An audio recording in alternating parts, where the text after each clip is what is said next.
You might not expect a tax to be measured in silence, but with Attila it often was. The quiet before a seal touched warm wax, the hush around a scale, as the beam settled the pause, and Envoy took to rehearse a clause so short it could survive gallop speed. These were the currencies that didn't. To appear on any ledger, a letter from the steppe was never long. It was more like a carefully folded horizon, designed to be carried in a single mind. Words were chosen for travel, not for flourish. A clerk would smooth a wax tablet with a worn knife, scribble a line that sounded the same, whether spoken by a Ramon, a Goth, or a Hunnic interpreter, and then tap the margin where the dates would live, because dates were the small teeth that held a message together. The tense light drooped politely around the work, as if not to embarrass the letters by showing them too clearly. The scribe murmured the text twice, once for the tongue and once for the memory. Names were placed like tent pegs. Markets were named like rivers. At Sirmium, after the second full moon, send the agreed sum in tested solidi, a phrase that fit into one breath. And if you couldn't say it in one breath, you made the next sentence shorter. The seal, a bit of impressed metal warmed just enough to take a bite out of wax without drooling, was pressed down and lifted up in a dignified, unhurried motion. Attila's men knew the taste of delay and the scent of arguments dressed up as weather, so the letter was kept light enough to outrun both. If you're still awake in a few minutes, feel free to subscribe, or merely decide in your heart that you would have, and then let that thought wander away like smoke. No pressure, the scale isn't watching. The person who carried the message learned the road the way a ladle learns the curve of a bowl. Fords were not just places to cross. They were appointment books written in water. A rider knew where a river ran shallow in autumn, where in spring it pretended to be a lake, where a ferry rope could turn an argument about priority into a practical lesson in knots. The path stitched markets together. A butcher who would listen if paid with a joke, a baker who could be convinced to pack bread. So dry it rang it would knock a blacksmith who judged men by their horses' hooves and letters by their seals. There was a choreography of quiet courtesies. At each gate, the envoy promised that the horse would drink before any quarrel began. Gifts always rode ahead of words. A strip of silk was better at cooling the ground than a paragraph. The best interpreters spoke 2 languages and 3 kinds of patience. In a good conversation, numbers arrive last, like cousins who had waited outside for the room to warm. Even the road itself practiced diplomacy. Silence was kept at crossings because wooden bridges had opinions, and loud voices made them creak with worry. The envoy slept with the letter near his heart, not because it was romantic, but because it kept the wax from stiffening and cracking on cold nights. The letter wanted to be read soon, and it let you know, in that quiet way paper has of urging haste without saying anything at all. There's nothing like writing with a sentence that can be recited without inhaling. It makes the world feel measured, as if you could pour it from a small jug. When the letter arrived at its destination, the law walked in ahead of it wearing sensible shoes. The interesting thing about imperial correspondence is how ordinary it looks when it sits on a table next to a bowl of olives and an abacus. Claims were laid out with the calm of a midday nap. Return fugitives, the line might say, and then name 3 who had become stories in the night air. Pay the border fine, it might continue, and you would almost expect it to ask whether you had eaten. The letter did not threaten, it scheduled. The deadline followed like a friendly hound, measured not by outrage but by moon and market. One could imagine the moon making a note for itself, nodding once, and going back to its cloud. Attila's secret was arithmetic with a soft voice. A missed date raised the sum. A shut gate doubled the escort. No one shouted because numbers do the leaning for you in other rooms. Witnesses were named, not so much to frighten as to ensure that future memory had a place to sit.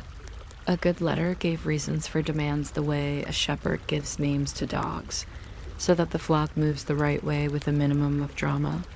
It is deeply restful to read a threat that is really a timetable. The seal implied force, yes, but it also implied filing. Somewhere a clerk would enter a note that the count had begun, and that exchange transformed fear into a ledger item. This was empire as stationery, borders made of handwriting, lines fortified with punctuation. Then there was the metal. Coins have a particular sound when they spread across wood, an almost conversational rain. The Romans said the solidus was true. Attila said he would test it anyway, and the scale agreed to be the impartial friend. The pieces were poured into a shallow tray until they caught the light like a thin stream. Men who handled money all day developed a rhythm in their wrists that was halfway between prayer and sweeping. Each coin met a file that did not lie. Bright edges were filed lightly until the false ones told stories too quickly. Doubtful pieces, the ones with histories you could feel through your fingers, were stacked separately because metal remembers more than faces do. Seals on the pouches were counted into a book and then, with a seriousness that felt almost theatrical, burned, so no pouch could live twice. The scale sat level for a moment before it spoke, as if it knew that the oldest thief was haste and wanted to be sure it was not working for him. Weight is the language even enemies share, and there's something very soothing about two men who dislike each other looking down at the same beam and peaceful disagreement with their own suspicions. In the back of the room, a young assistant recorded the totals with a stylus that squeaked slightly, and the sound was as powerful as any army because it meant the date had been satisfied. Somewhere outside, a mule sneezed. Accounts will make a mule sneeze even when they are perfectly accurate. The timetable of gold was a calendar of weather. Payments came in seasons, bound to roads that froze and thawed like stubborn sentences trying to choose a verb. Delay cost extra. The extra learned to walk on its own feet. Men joked about late charges as if they were distant cousins who showed up at weddings and never left. Carriers knew the places where a reed slowed the world, and guards could see into this slowness to judge whether a hostage exchange would move at the speed of trust or the speed of mud. The empire, which on maps looks like a tidy crust around the Mediterranean, was in practice a handful of repeating errands. Letters out, gold in, witnesses named, seals burned, appointments scheduled. It is difficult to imagine anything more friendly to sleep than an empire run on errands. The remarkable thing is how little needed to be said. The agreed sum, the usual place, the date already written. Bureaucracy is the lullaby of anxiety. It takes worries and wraps them in identical blankets. Somewhere a Roman treasurer grumbled about finding enough strong pouches. Somewhere a Hunnic steward calculated how many horses to water every 30 miles. Everyone had a reason to keep the road in good spirits, and the road responded like a seasoned innkeeper, nodding to old customers, flicking dust from its shoulders, muttering that all paths are welcome provided they pay their way. When the letter was finally read, ceremony put on its quiet coat. The room was not grand, only practiced. The envoy stood and spoke once plain, and then once for those who counted. Translators became metronomes, marking time so the scale in the corner could keep up with the tongue. It is an overlooked truth that metal listens better than men. Numbers like to hear themselves pronounced. They feel safer when they have passed through a human mouth. Before any reply, small gifts made their modest tour. A pair of fine stirrup loops that made even men who hated horses smile. A sliver of amber that trapped very politely a prehistoric gnat who had never imagined it would one day buy goodwill. Courtesies blurred the edges of arithmetic, the way steam softens a kitchen's corners. The knot answered a line. The cup answered a clause. There were moments of theater small enough to fit in a teacup. A scribe coughed when dates were mentioned, as if he caught colds only from calendars. A guard shifted a single step when the seal touched the table, like a compass needle remembering itself. Everyone pretended not to see these things, which made them more dependable. When the reply came, it was measured in the same short breaths. We will pay on the third market day after the second full moon. No one asked which market, everyone knew. The relief was not dramatic, only practical, which is the best kind. You could feel the room putting away its tensions like neatly folded coats. The writers, who had been the letter's lungs, became its memory. On the return road, a dozen small notes grew into a story that could be told the same way twice. Who looked down? Who smiled? Who waved the pouch in his hand like an apple, and who weighed it like a promise? Which clerk wrote the totals with satisfaction, and which wrote as if the stylus might bite him? These observations were not gossip. They were the margin sketches that keep accounts honest. Back at camp, the writers filed what the ledgers could not reach, but justice wished to. Someone drew a quick map of a new ford.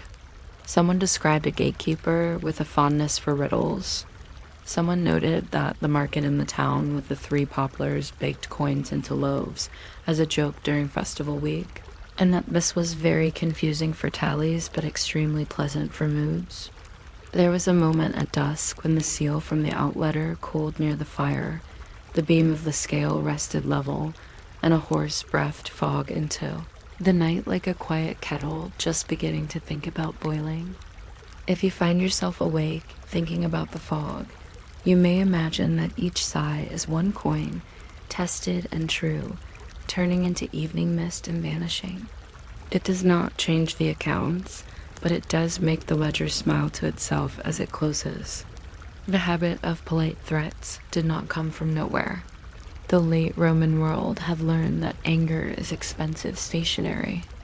A furious demand must be delivered more than once. A schedule delivers itself because people remember the door they walk through. Attila's letters were short because short things are hard to drop. This is basic pack animal logic.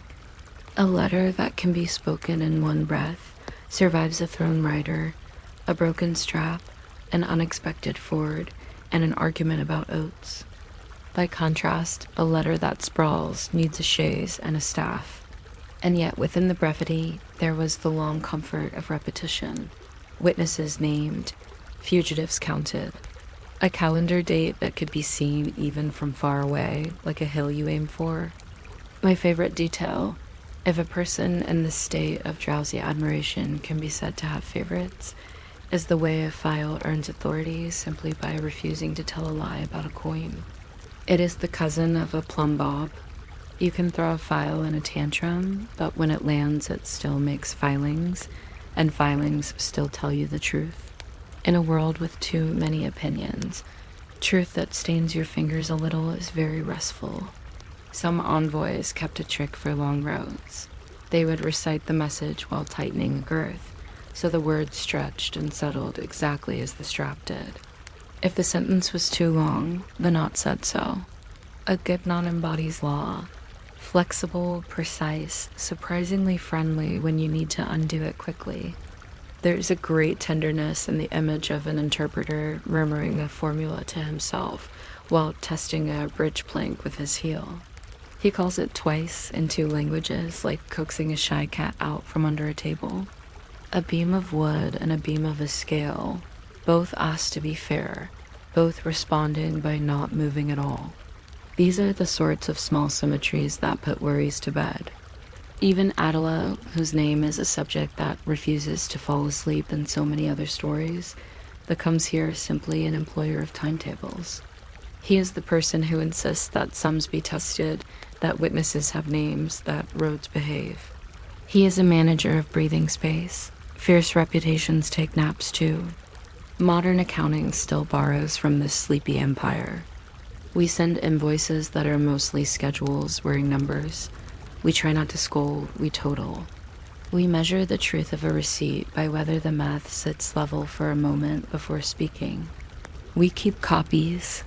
They do not catch fire, but they do, given time, vanish politely into folders that no longer open on the first try. And we, like those interpreters, know that saying a figure aloud helps it become real. You do not need a step to appreciate this, just a kitchen table with a pile of bills and a pen that sighs. It is an oddly calming discovery that empires and kitchens are both held together by objects that prefer to be horizontal. On some winter nights, the couriers would stop early because the cold made words brittle. The letter seal liked warmth. The horse did too, and the writer already knew the script by heart. A small fire, a cup of something barely worthy of the name soup, and then a rehearsal of the message into the dark. The line about the second full moon sounded especially persuasive when addressed to wolves. Wolves, being poor at calendars, were easily impressed. The writer might look up and find the stars arranging themselves into a convenient abacus, which is what stars do when they want to be helpful. In the morning, hooves would find the crust of snow, and the day would be the same measured thing as always, a distance divided by the length of a breath. We end, as these rooms always did, with the feeling that the next date is already written. The lamp's flame slants, the stylus rests in a shallow groove where it likes to nap, and the pouch of gold sits utterly still because it knows it has fulfilled its purpose. Somewhere, a clerk adds a small flourish to a numeral, and then, remembering himself, wipes it away so the page looks plain again. This is not drama, and that is its charm. If you go to sleep now, the letter will get where it's going without you. The scale will have its patient conversation with gravity, and the road, that expert secretary, will file everything under as agreed. The horse breathes fog. The wax cools. The night accepts the sum without counting it aloud. You might not expect a government to whisper, but Attila's did, mostly because wax remembers better when it is spoken to softly. Somewhere a stylus scratches a neat groove through a cool tablet. A leather pouch ticks once as a coin shifts, and a scale's beam settles with the same dignity as a cat deciding not to jump. A letter begins the way a road begins, small and almost shy, a strip of words no longer than one breath. The tent is warm enough to keep seals pliant and temper low. Smoke writes a practice line in the air, and the clerk copies it onto wax. He favors short clauses that gallop well. Names are planted like pegs so the sentence will not blow away, and dates are tucked in like bed corners so the meaning sleeps tight. An interpreter, half scholar and half shepherd, hums the text first in Hunnic, again in a diplomatic Latin, and a third time in the language of patience. The message is not meant to impress anyone at a banquet. It is designed to survive cold fingers, startled horses, and men who drop things. If you're still awake when I get to the part about delayed interest on delayed interest, feel completely free to subscribe. Or don't. I promise the scale will not hold it against you. The envoy who will carry the letter tests the knot that will sit against his palm. He repeats the first line in rhythm with a tug, the second line with a tuck. A message that cannot be tied in one loop has too many adverbs. Outside, the horizon looks like a folded ribbon that someone has decided not to cut. Fords are marked in memory, not on maps. The one where the river pretends to be shallow if you talk pleasantly to it. The one that cannot be hurried and respects only bread. The envoy maintains a chain of safe days from market to market, as if you were setting a table across the plain. There is the butcher who grants an extra strip of fat when a letter travels on business. There is the potter who has the best gossip about road repairs. There is the woman who sells dried pears sturdy enough to be used as washers under loose bridle screws. At each gate, the envoy promises the horse will drink before voices do. Gifts go out ahead like scouts, a small belt mount, a scrap of felt with clever stitching, a little pot of polish that is actually honey. Roads become gentler when thanked in advance.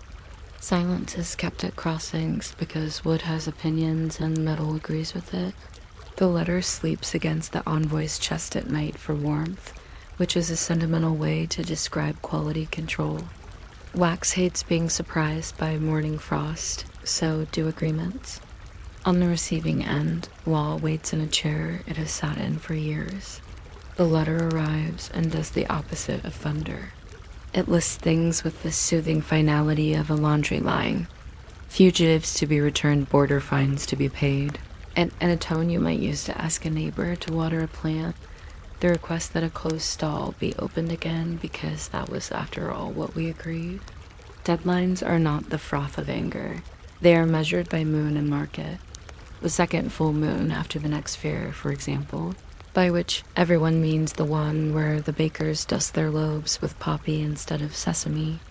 The letter names witnesses as if handing the hearing a handful of chairs. A scribe will sit here. A merchant with an excellent memory for scales will sit there. The tone begins with peace and ends with arithmetic. It is an excellent lullaby for difficult people. If the date breaks, the sum grows. If the gate shuts, the escort doubles. Nothing is shouted because numbers lean for you in a neighboring room and everyone can feel it. The signature is stripped of romance, which is another way to say it is respected. It's the flourish you skip when a ledger stands behind you, clearing its throat. This is not a threat. It is a gentle diagram of what happens to impatience. Then the counting begins, which is to say the music starts. Coins are poured like rain into a shallow tray until the surface shines as if the weather has decided to be helpful. The file is a modest instrument. It says very little but will not lie. Doubtful edges are given a polite scrape, and the metal answers with a tone too flat to be theatrical. Seals on the pouches are read into the book like names at a quiet ceremony. Afterward, they are burned so they cannot attend again. The scale, an elder who has seen everything, insists on settling before it speaks because haste is the oldest thief and prefers to be consulted first. Men who spend their days weighing learn to set their wrists at a pitch just below worry. The true solidus sits on the tongue of the beam, like a word that has been spoken many times and no longer needs to prove anything. If you have ever watched two people who dislike one another find themselves agreeing with gravity, you have seen the political genius of a well-made scale. A boy with an ink-stained thumb tallies in the corner, and the tiny squeak of his stylus has more authority than a trumpet. Gold travels by season. In thaw, roads shrug and take offense. The schedule breathes around them like an old coat. Delay costs extra. The extra learns to walk on its own feet and then begins to charge rent. Interest has the personality of a friend who shows up early to help and stays late to count your forks. Hostages change hands where reeds sing slowly and guards can see far. Carriers joke that parcels of coin become lighter when they are late because the humor may be thin, but the observation is true enough. Appointments reproduce like cats. You think you have two, and suddenly the road is full of the small, tidy ones that belong in the margins of a notebook. The geography of obligation is everything that looks inevitable on paper and behaves reasonably in mud. A payment is not a single event. It is a climate. Reading happens in a room that knows what to do. The envoy stands not because anyone is impressed, but because the floor listens better when you are vertical. He reads once for the room and once again for those who count. The translators keep the tempo so the numbers can keep up. One of them throttles all syllables to the same length, the way good bakers make all loaves the same weight. Gifts wander through the conversation before the reply arrives. A neat pair of stirrups placed just so. An iron awl with an indecent opinion of leather. A handful of dried apples pretending not to be bribes. In return, a nod equals a line. A cup equals a clause. If anyone coughed on purpose during a date, no one noticed. If anyone adjusted a ring while saying the word witness, it was only because such gestures help ink dry. The reply arrives in the correct number of breaths. The agreed sum at the agreed ford on the third market day. It is the sort of sentence that puts collars back on dogs. Writers carry not just the letter bag, but the weather it created. On the return road, they arrange facts in the order they will be remembered. Who smiled as if numbers were old family, who weighed the pouch like bread, who weighed it like duty, who wrote the total as if the stylus might bite, who wrote as if it were a lullaby. A good report includes the right kind of trivia. The gatekeeper with a riddle habit. The tavern that takes coin by the spoon because the owner doesn't trust scales that aren't he his own. The bridge that hums in the wind, exact half note below. Agreed. Such details sound charming and are accidentally the nuts and bolts of enforcement. The camp files memory into the places ledgers cannot reach. There is justice in filing. Not the thunder kind, just the kind that allows a road to nod at you next time you pass. The whole machine is more delicate than it looks, like those household clocks that survive because they are wound at the same small hour every evening. Short clauses keep writers from drowning in their own thoughts. Repetition gives sleep to the nervous. Witnesses are named, fugitives are counted, dates wear the moon like a tidy hat. And always the file, that patient cousin of the plumb bob, trues a coin with the same obstinate honesty it would use on your pride. Men will argue with a man. They will not argue long with filings in their poem. Sometimes a letter had to wait because cold seasons make words brittle. Wax wants a little warmth to remain brave. So does a horse. A fire is made, not grand, just practical, enough to encourage seals and soup. The envoy recites the message toward the dark as if training it to travel unaccompanied. Wolves listen with professional interest. Numbers sound more persuasive in night air. Perhaps this is why astronomers trust them. Stars settle into abacus bead positions for a while and then get bored and return to being decorative. You can forgive them. They, like most audiences, have never had a bill come due at a river ford. The genius of the system is that it treats hostility like weather, noted, prepared for, worked around. A timetable is a very polite umbrella. The threats are sheets of arithmetic that go about their business whether anyone feels strongly or not. There is an art to this kind of rule. It refuses to dramatize. The ledger draws lines where tempers would splash. The letter says, "What was agreed?" and the room answers, "What we will do." And for a few minutes, the empire is simply an arrangement of breath and metal and days. It is not romantic, and that is why it lasts from dusk to dawn. If you find yourself awake now, you can imagine the seal cooling beside a cup whose steam has become a very small cloud. The beam of the scale resting so level it could be used to teach a child the idea of fairness, and a horse outside breathing fog that rises as evenly as interest accrues. Gold will go where it is scheduled to go. Witnesses will come when named. The road will remember your hooves, and the letter, which began as a whisper that didn't want to be clever, will reach the person it was meant for, fold itself up in their mind, and go to sleep there. You might not expect a whole empire to be lulled to sleep by a shipping label, but the Romans came close with the cursus publicus, the state courier and baggage service that could move a letter a loaf or a senator's favorite cushion faster than a rumor on market day. Somewhere a reed pen sighs against papyrus. A clerk flicks sand across a drying line the way a baker shakes flour. A wooden tally stick knocks softly on a desk, asking to be counted. We begin with one note that says almost nothing and therefore everything. The name of the sender, the name of the receiver, the seal of a man who swears he is important, and a road number that pretends to be a direction. If you find this gentle bureaucracy oddly soothing, you are not alone. The tablerie did too. If you're still awake in a few minutes, feel lazily invited to subscribe, or just nod in solidarity with the sand tray. Either supports the mission. The courier house wakes the way cats wake, stretching without moving. Lamps are trimmed low. Harness bells whisper like careful neighbors. A dispatch is folded twice because 3 folds are for poetry. The papyrus is thin enough to be economical and thick enough to forgive sweaty hands, which is the entire philosophy of government on one sheet.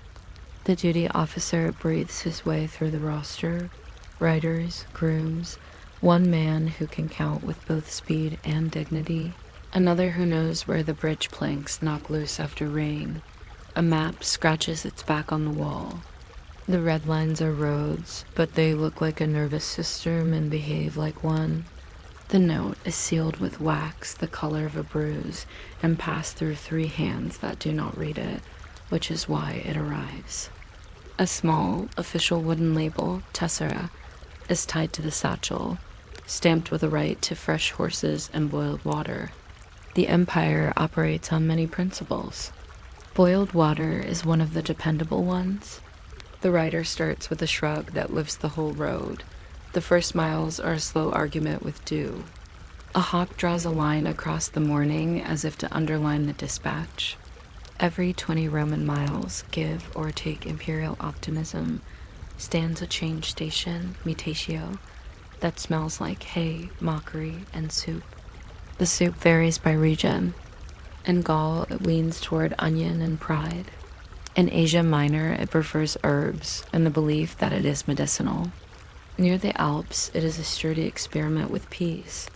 The writer throws his weight forward and backward to keep the message breathing. At the first station, he will drink a cup of something that pretends it is wine and is definitely speed, exchange his mount for a horse with more opinions, and sign a slate with a name taught to travel quickly. He may note, without looking like he has, the shoemaker who keeps the best nails, the boy who understands how to coax a balky mule with a melon rind, the gate hinge that enjoys conversation more than duty. Logistics is mostly the accumulation of small friendships with metal. Law is awake long before anyone asks it to stand. A letter in the Roman service is not just a paper, it is a ticket through the Empire's habits. Past customs posts, across toll bridges with their comfortable mathematics, under mile markers that count in stone. An imperial warrant trumps almost anything except flooded rivers and unbribable mothers-in-law. The warrant is written like a recipe: name of the bearer, number of horses allowed, number of attendants, ideally fewer than the horses, time to be taken, ideally less than anyone believes. A clerk adds a line about fines that is not exactly a threat, more like a bedtime story for the disobedient. If a postmaster delays a writer to chat about weather longer than 1 cup of wine, he owes a coin. If a private citizen borrows a government mule because his olives feel urgent, he owes 3. The tariff lists sit like cats on windowsills, inscrutable and absolutely in charge. They are not emotional. They will outlast everyone's opinions. Weights accumulate as soon as law stops talking. Parcels are measured with scales that have no sense of humor, as scales should not. A courier's bag is supposed to be small enough to share a saddle with the courier's lunch and modest hopes. A provincial governor will test this rule to destruction by insisting that his lunch is also imperial correspondence. The postal officer will reply by weighing the lunch. If it bounces like a brick, back it goes to the kitchen. If it swings like a compliment, it may travel. The Romans measure road distances and miles and time in something like naps. A good man on a good horse should reach the next station before the soup forgets him. They measure patience in wax because seals break when they have been overhandled. The most elegant thing about the whole business is how unelegant it feels. Chalk marks on the wall of a relay house. A stick figure horsed by a child who believes all animals smile. A scoop of barley that knows more about empire than most poets. In the counting rooms, sand and arithmetic do their gentle duet. A scribe notes that a letter left Antioch with 2 writers and arrived at Tarsus with 2 writers, and a rumor about road pirates who were, in fact, farmers with dramatic hats. Another ledger tracks requisitions: 36 horses in a week at one station, 12 of them small and opinionated. The outgo column is a trickle, never a torrent. Rome distrusts torrents unless they are aqueducts. Fines are gathered with the same quiet as rain in a barrel. 1 pagus pays for using post horses to commute to a wedding. The notation in the margin says, tunics blue. The empire is not above keeping little notes that make big numbers feel companionable. A writer may be docked a day for having argued with a ferryman who won the argument exactly as rivermen always do, by remembering that boats are finite. What travels is not only paper and rope-tied boxes, but the sound of behavior. A good courier is part falcon, part broom. He sweeps up gossip with his eyes and delivers it to the nearest official who knows which kind becomes information and which becomes soup spice. He reports that the paving stones near Capua loosen after the second thaw. He reports that the vintner, whose barrels squeak like docile mice, also waters his product with ambition. He notes that a bridge builder has a new apprentice whose hammer finds nails as if the wood were singing to him. This is not espionage. This is housekeeping on an imperial scale. The roads stay tidy because they are gossip too. Sometimes the bag carries money and becomes heavy enough to attract philosophy. The exact weight of comfort is a well-known problem in Roman mathematics. To reduce theft, coins travel in mixed denominations inside sacks that like to pretend they are full of plums. Seals are imprinted with little gods who do not personally enjoy travel but agree to supervise it. If a sack is light on arrival, the official first weighs the empty sack to see whether it has become ambitious during the journey. He then weighs the clerk with the stylus because men sometimes grow heavier with responsibility. Only after these rituals does he count the coins. In case you are wondering, yes, an officer once attempted to claim that wax loses mass in hot weather. The scale did not agree. Scales rarely do. Now and then the imperial network gets interrupted by something that insists on being itself. Weather, mountains, or people who prefer goats to governors. The system never admits defeat. It merely draws a detour with a steady hand. A rider will carry a letter to a fishing town and hand it to a man with a boat and a family that believes in ropes. The letter becomes cargo for one morning. It sits beside nets that smell like realism and watches gulls who have invented bureaucracy of their own. The boat hands the letter to another road, like a baton in a race that no one is allowed to win, only continue.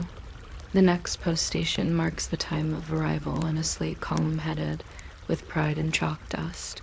From the sea, reading day at the destination is not dramatic. It is a ritual of chairs.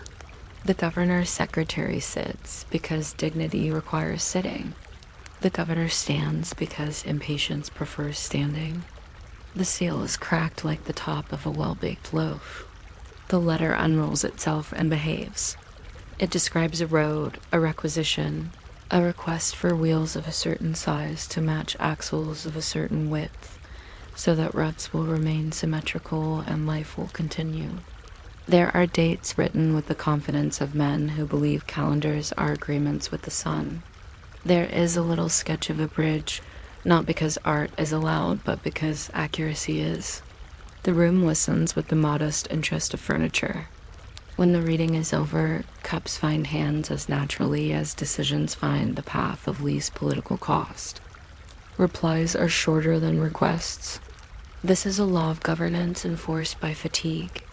Approved, the secretary writes, because approval postpones argument in a way that delights administrators. Or approved, except, which is the same word with a small hill attached. Or denied with gratitude for your zeal, which is the kindest of Roman no's. The seal is pressed.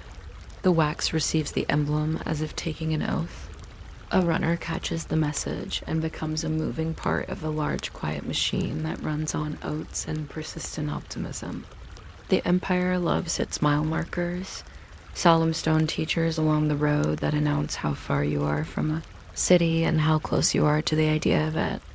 A courier learns to read them subconsciously, the way bakers smell the moment a loaf decides.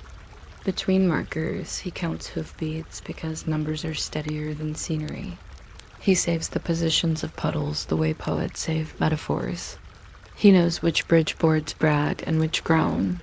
He knows where the shade comes soonest and where the wind is a volunteer companion. If philosophy were measured in practicalities, the cursus publicus would be a school. At the end of a long day, the post house has its own civilization. Harness hangs like punctuation. A blackboard lists Mara's promises in a handwriting that is both hopeful and realistic. Someone is always making a stew whose ingredients cannot be entirely proved. A man with a lute sings about a governor's daughter and is tolerated because he also sharpens knives. Writers scratch maps on the table with damp fingers. Linking spilt drops into rivers and crumbs into mountains, a practice surprisingly predictive. There's cursing, of course, but mostly about rains and soup. The high politics of empire enter the room as requests for more nails and less mud. Rates are fixed, though they wobble with the world. 1 horse for a man with a message, 2 if the message believes in itself, 4 if the message is money or a small statue of a god with travel issues. Fees are tallied not because the empire needs the coin, though it never objects, but because counting makes officials feel the ground under their feet. Receipts are a kind of lullaby, sung to the ledger to convince it nothing terrible will happen overnight. Somewhere a boy learns to write numbers true without peeking at his neighbor's slate, and the empire receives, free of charge, an accountant. An emergency may happen, but the curse list does not give it the satisfaction of urgency. A relay of torches, the old beacons, can dance messages across hills, but real business prefers hooves and sand trays. Torches exaggerate, horses forget nothing, especially oats. When lovers send letters through the system, they do so under the same rules as emperors, and their words arrive rubbed smooth by competence. Scandal, when it rides, pays the same tariff and keeps a respectful voice at the window. You may think this dull. The system considers it an achievement. By late evening, the day has been tidied into ledgers. The officer of the watch writes that 4 bags left and 4 bags arrived, and one of them learned humility. A broken strap is recorded as if it were a small storm. The repair is logged as if it were an amnesty. A sketch of a wheel appears in the margin wearing 3 alternative designs, none of which will be approved, all of which will be talked about tomorrow. Someone draws a fish with an authoritative expression. Someone erases it with a fingertip, producing a little weather of dust.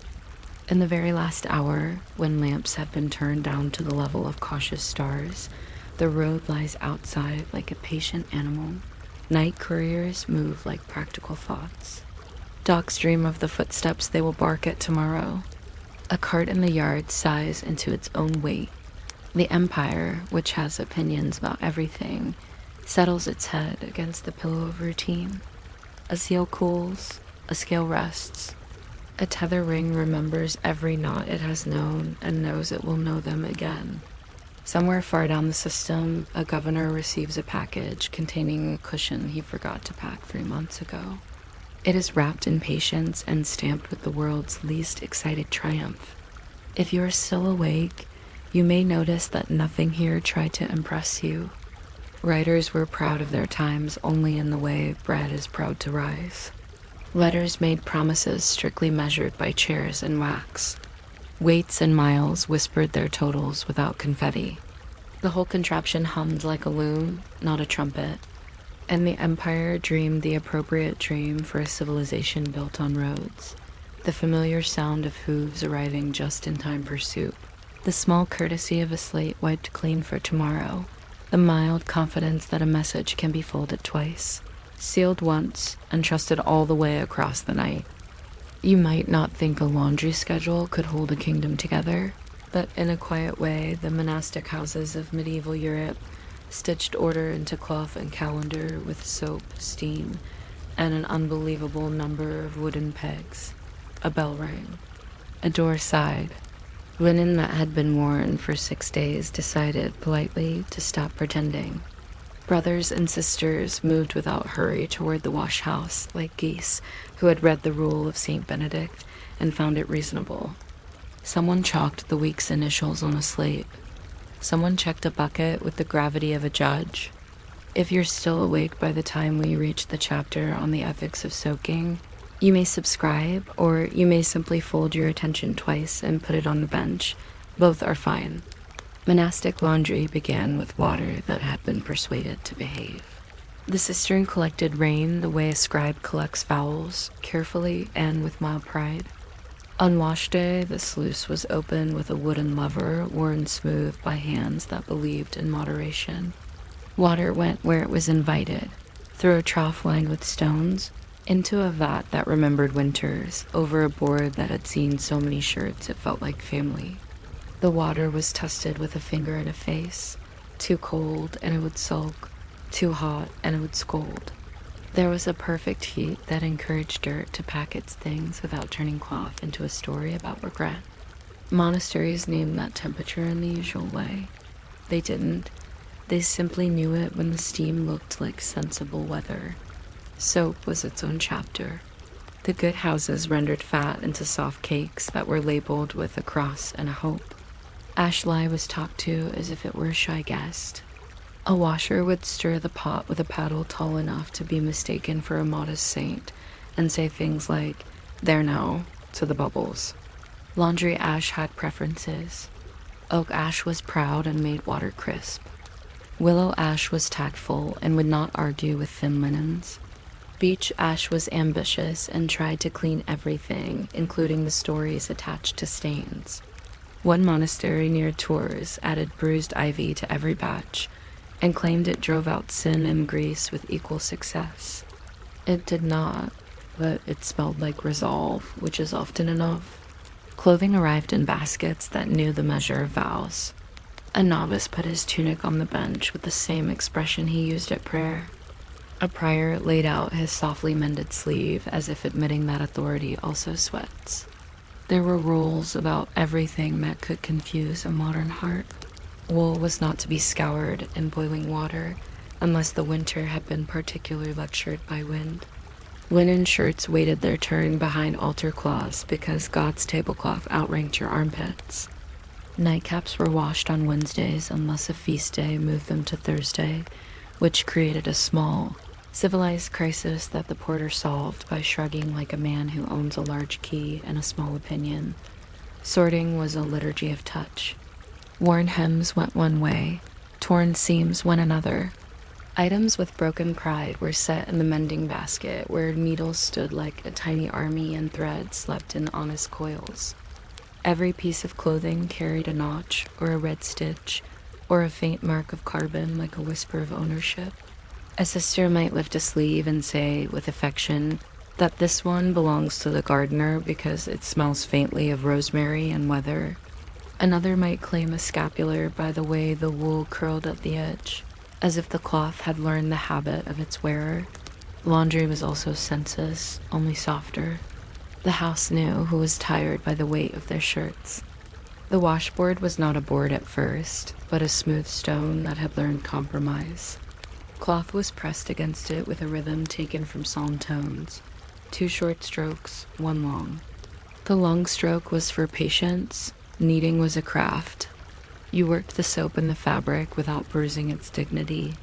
Monks sometimes wrote about humility while they rinsed, which is perfectly consistent with commentary as a form of cleaning. A good washer could estimate a penance simply by the number of rubs it took to persuade out a stain of torch smoke. Wine was a courteous stain and left when asked. Beeswax stayed to advise. Lampblack was political and claimed to represent the people. You had to negotiate with sand. The schedule ran on bells that advised but did not nag. Early washing began after prime in summer, when the sun had just shaken hands with the yard. In winter, the work waited for a kinder light, because nobody benefits from breaking ice to rinse sleeves, not even saints. Mondays were for underlinen because everyone agreed that starting the week with hope is wise. Tuesdays belonged to work habits and those stiff aprons that catch flour like compliments. Wednesday handled kitchen cloths because midweek humility is useful. Thursday hosted the altar pieces with solemn water that had been settled in a special jar, which made no chemical difference but kept manners tidy. Friday took woolens that needed time to think. Saturday was for airing bed straw pulled out, beaten with sticks that pretended to be arguments, then remade with the grace of a second try. Sunday was for no washing at all. On Sunday, clean and unclean simply coexisted like thoughts. Drying lines traced white geometry across the cloister yard. Pegs were carved from fruitwood because fruitwood mines its temper in wet. Linen hung with a chastity that did not refuse sunlight, only organized it. A good dryer knows the wind as curriculum. A brisk northern lesson can finish sleeves by none. A lazy western lecture will wander until vespers and still have opinions about hems. Cloister walks offered a secondary option on rainy days. Lines were strung under the arches, dripping quietly like polite fountains. The stone kept the cool. The steps of readers and copyists moved past without embarrassment, because everyone agreed that text and towels were both forms of order.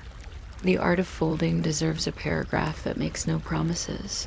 Fold clean cloth on a board that respects corners. Align the shoulder seams as if introducing two strangers who will get along. Tuck sleeves the way a librarian tucks a note into a book. Stack by size and frequency of use. Altar linens, emissaries of perfection, go above eye level where dust is shy. Work shirts go within reach of the men who forget to appreciate them. A good stack leans neither to pride nor despair. It waits like a patient paragraph, ready to be read. Every house had at least one person who could mend the world a little. Needles were kept in a cloth roll that closed with a loop and a common prayer.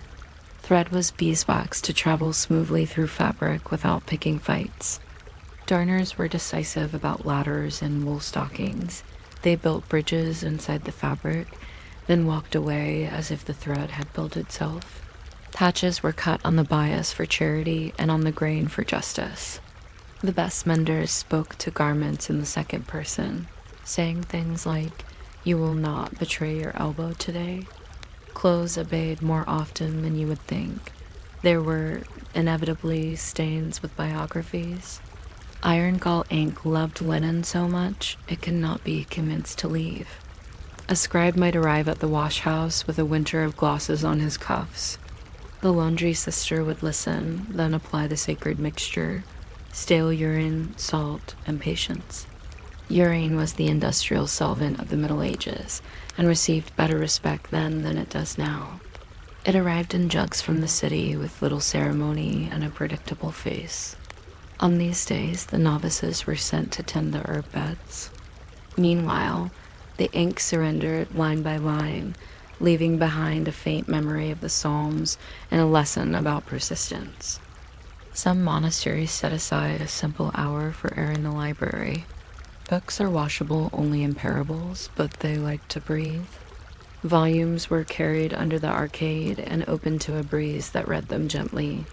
During this airing, laundry lines threaded between pages and shirts like footnotes. A passing breeze might forget itself and comment on grammar, but mostly it dried cuffs. The scriptorium cat, whose name was usually Augustine unless it was Jerome, walked along the toe of the wall with the caution of a man balancing a teacup on his head. He disdained wet cloth and loved warm laps, which made him an unreliable employee. There were economies hidden in the wash house. Wastewater ran into a retting pit where flax softened for future linen, which is the sort of circular wisdom the modern world likes to rediscover every 5 years. Soap scraps were kneaded into a new bar with a little ash, and the opinion that nothing is ever really alone. Broken pegs were whittled into smaller pegs, then into slivers that stirred dye. When a tub sprang a leak, the cooper fixed it with a hoop that had been waiting for a chance to be necessary. Poverty in a monastery was not a story of lack. It was a game of one-upping usefulness until it blushed. Travelers noticed the laundry because travelers always notice water. Pilgrims were welcomed, fed, and quietly divested of garments that contained more miles than fabric. Their clothes went into a pot with rosemary and goodwill. The guest master issued loaner tunics that smelled faintly of the cedar chest, which improved theology. There was a ledger for these exchanges. It included the very human column, returned with gratitude, returned hastily, and returned eventually by someone else. The ledger also had a row for laces because laces breed confusion. A pilgrim with dry clothes will stay long enough to listen and short enough to leave a blessing. On feast days, the wash house adjusted to the calendar's brightness. There was extra starch for the linen that would catch candlelight. choir alps were ghostly sails trimmed by old women who had boxed with thread for 50 years and always won on points. Processional banners that had flown in rain slept beside the stove until they forgot to be stiff. Beeswax polished the long table where the folding happened, which gave the wood a memory of sunlight and a habit of reflection. The house did not glitter. It simply agreed with itself to be careful. Disasters in an orderly place take on the shape of stories with morals attached. Once a pump handle snapped on the morning of a bishop's visit. The pump sighed. The bishop's carriage sighed. The laundry supervisor examined the problem, walked across the yard, and borrowed the handle from the butter churn, which did not mind, because it was Wednesday and the cows were in no hurry to be transformed. The water's opinion of hierarchy remained unchanged. The bishop's cuffs were dry by dinner. The pump was rehandled by vespers. The butter was churned by hands that preferred improvisation to complaint. Someone wrote the episode into the House Chronicle in a very small script that looked like spywing. Wool, meanwhile, required negotiations that linen had no patience for. You washed it in tepid water that believed in compromise. You added soap without preaching. You pressed, you did not wring. You looked the garment in the eye and promised to keep it the same size it had been yesterday. The wool listened, attempted to shrink anyway, then thought better of the argument when rinsed in a second pail. If any sleeve betrayed you by becoming the size of a generous mitten, you did not despair. You gave the garment to a smaller brother, or you stuffed it, and offered it to the cat, who ignored it until it was full of sunlight and then loved it immediately. The laundry had its own quiet politics. There was the person who believed all stains were mortal, and the person who insisted some were venial. There was the novice who tied knots no sailor could untie. There was the senior sister who could fold a sheet so perfectly that people left the room to think about their lives. There was the gardener who donated bundles of lavender to slip between stacks, which made the whole house smell like a compromise between field and chapter room. There was the novice master who used wash day to teach lessons about community. If one hem frayed, it meant a board conversation. If a whole line of hems frayed, it meant the town's laundry ash had changed, and someone should take a walk and ask gentle questions. In winter, the laundry sang different songs. Water heated with more attention. Hands chapped from piety and weather were soothed with goose fat saved from Michaelmas. Garments were dried by the oven's back, where bread spoke softly through the wall. Snow made a quiet council outside.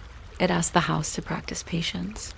On very cold nights, the rule allowed extra blankets for charity to the body. These were folded at Compline with the slowness of forgiveness. The brothers walked to bed in clean shirts that felt like small treaties with the season. Sometimes the town brought laundry to the monastery, paying in coins or eggs or news. A washer from the village might stand beside a monk and compare suds the way brewers compare foam, respectfully and with statistical ambition.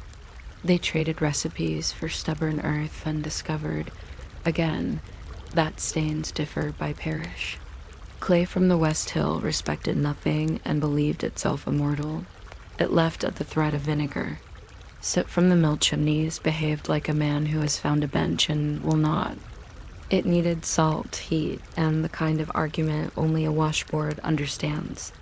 The monastery took these problems the way it took orphans, with sleeves rolled. The end of wash day approached slowly and then all at once. The lines emptied. The pegs returned to their little bag like a flock of wooden birds.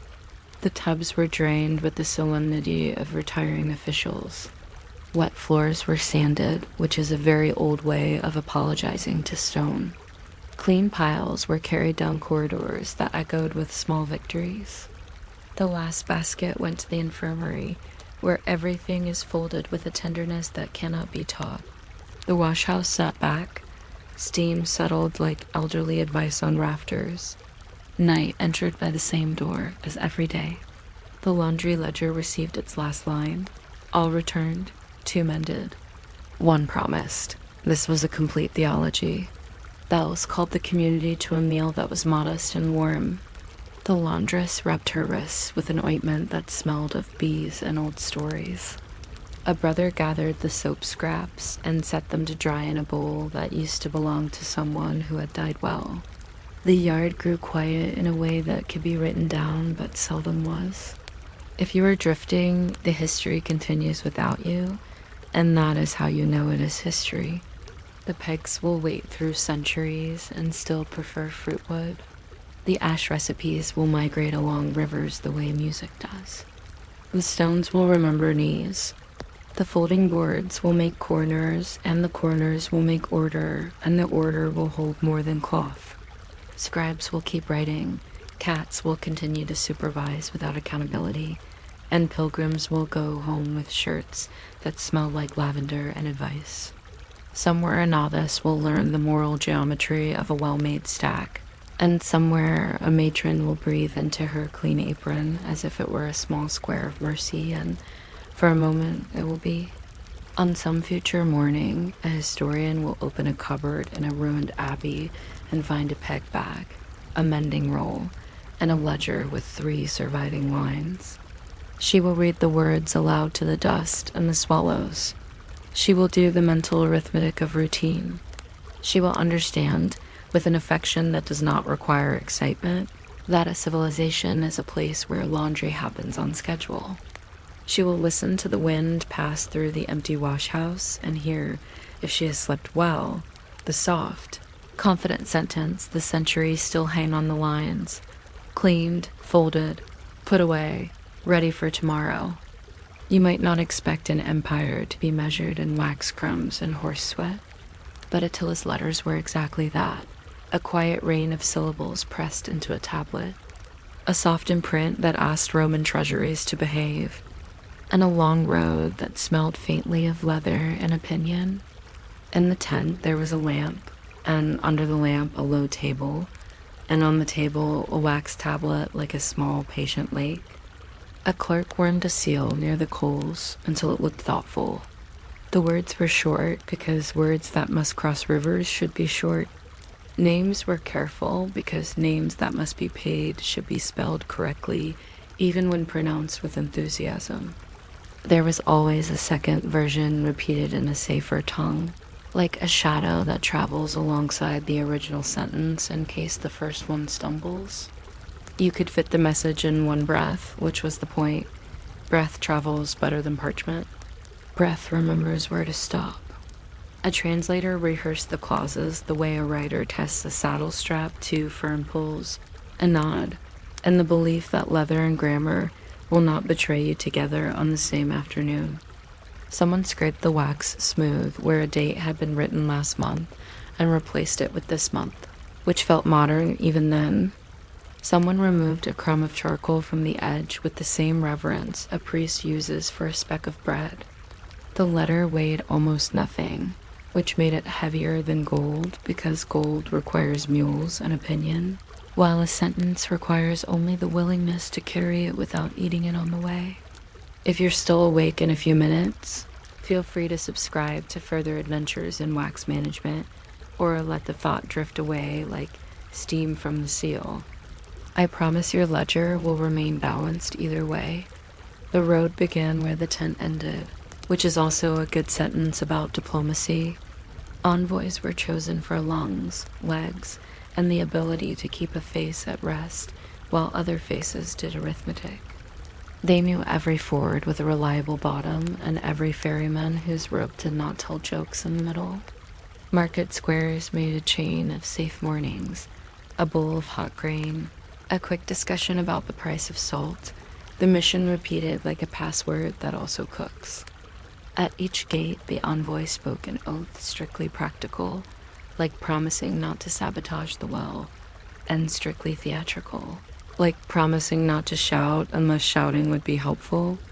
The gift rode ahead of the argument. It always does. A belt of sable that knew how to flatter the wrist of a Roman official, a brooch that understood Latin better than the man who would pin it on, a fleece folded into its own suggestion of softness. The letter slept in a pouch. The pouch slept near the writer's heart. and the horse counted miles with the serenity of a large clock. At crossings, the envoy kept silence because steel listens for voices when it is bored. There were hand signs to say, "Not today," and the mild shrug that means we have receipts. The first night, campfire smoke climbed into a sky already full of thoughts, and the envoy wormed the seal again to practice that level, official breath that opens doors. He slept with one boot on, and the boot understood it was nothing personal. Law ran inside the letter, the way bone runs inside a bird. Not heavy, but very firm. Claims were listed without adjectives. Fugitives who had wandered over a line and become evidence. Fines that had been negotiated in a previous season. A closed stall that everyone remembered, even if they pretended not to. A deadline appeared, measured either by a moon that could be seen by both sides, or by a market fair at which it would be awkward for either party to be seen stalling.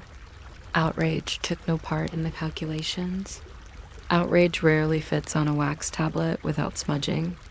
Witnesses were named for later, because later always arrives in an orderly room with a scale, and at least one chair that squeaks. Compliance wore the calm expression of a man counting beans. If a date broke, the sum grew. If a gate shut, the escort doubled. If a captain miscounted, someone else counted again, slowly, as if demonstrating how counting works. Polite threats are a real genre. They begin with weather and end with arithmetic. The letter said, in a tone that could be shelved, that while friendship is beautiful and the Danube very wide, the escort knows every milepost by its nickname. No one shouted. Numbers took the leaning that voices usually do in busy rooms. A signature offered no flourish because flourishes are decorative and debt prefers clean lines. In one margin, a clerk scratched a reminder to bring more sand for drying the next tablet. And this, too, is law.gold had opinions of its own. And no letter can change that, so the road aimed toward a table with a scale that didn't care who sat near it. Roman solid eye poured into bowls like disciplined rain, first dull, then bright after a quick tumble in grain to remove the travel. Each coin took its turn on the beam, not because the coin had feelings, but because the beam did. Weights came out of a leather case like sleepy chess pieces. The test was simple enough to teach a cat. If the arm falls gently, you have truth. If it lurches, someone has been chewing on the edge of the coin with a file. Doubtful pieces met a stone that could tell a story when scratched. If the story sounded wrong, the piece was set aside to be melted down and reborn as a better citizen. Seals on pouches were counted into a book and then burned, so they could not later be counted into a different book by an ambitious cousin. A guard leaned on a spear and practiced not sighing when numbers turned to fractions. Haste, the oldest thief, took a seat anyway.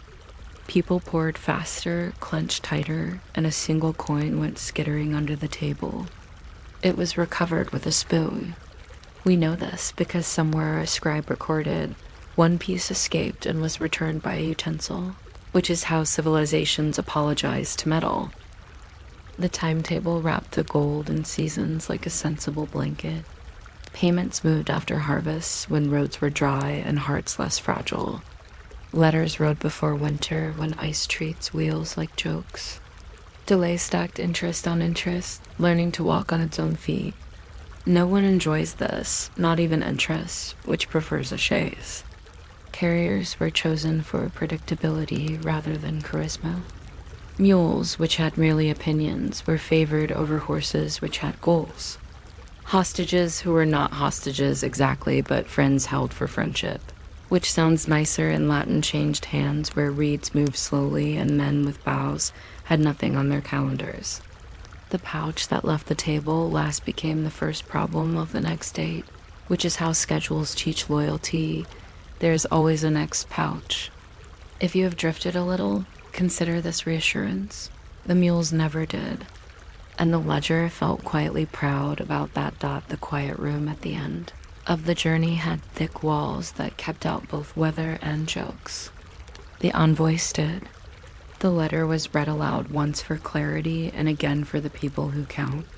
Translators sat in pairs because numbers prefer chaperones. They paused on weighted words to let the scale keep up with the tongue. Names were confirmed with small nods that meant, yes, that man owes that other man exactly this much. A gift rested on the table in reach of the official, but not in his hand. A social distance standard older than plagues. A bowl of dates was present because bowls of dates increase compliance by 7%. A figure made up by posterity, but likely true. Someone carefully placed a coin on its edge to show goodwill, and also that the floor was level. A clerk recorded the presence of each participant with a mark that looked like a disciplined flock of geese. Outside, a boy held the horses and tried to whistle a tune with too many notes. Inside, a nod answered a line, a cup answered a clause. And the room kept score without ink because memory in certain rooms does not require stationery. On the return road, the writers traded remarks with the landscape. They crossed a valley that smelled like barley and compromise. They reviewed, as instructed, which faces had smiled with their eyes and which had only smiled with their mouths.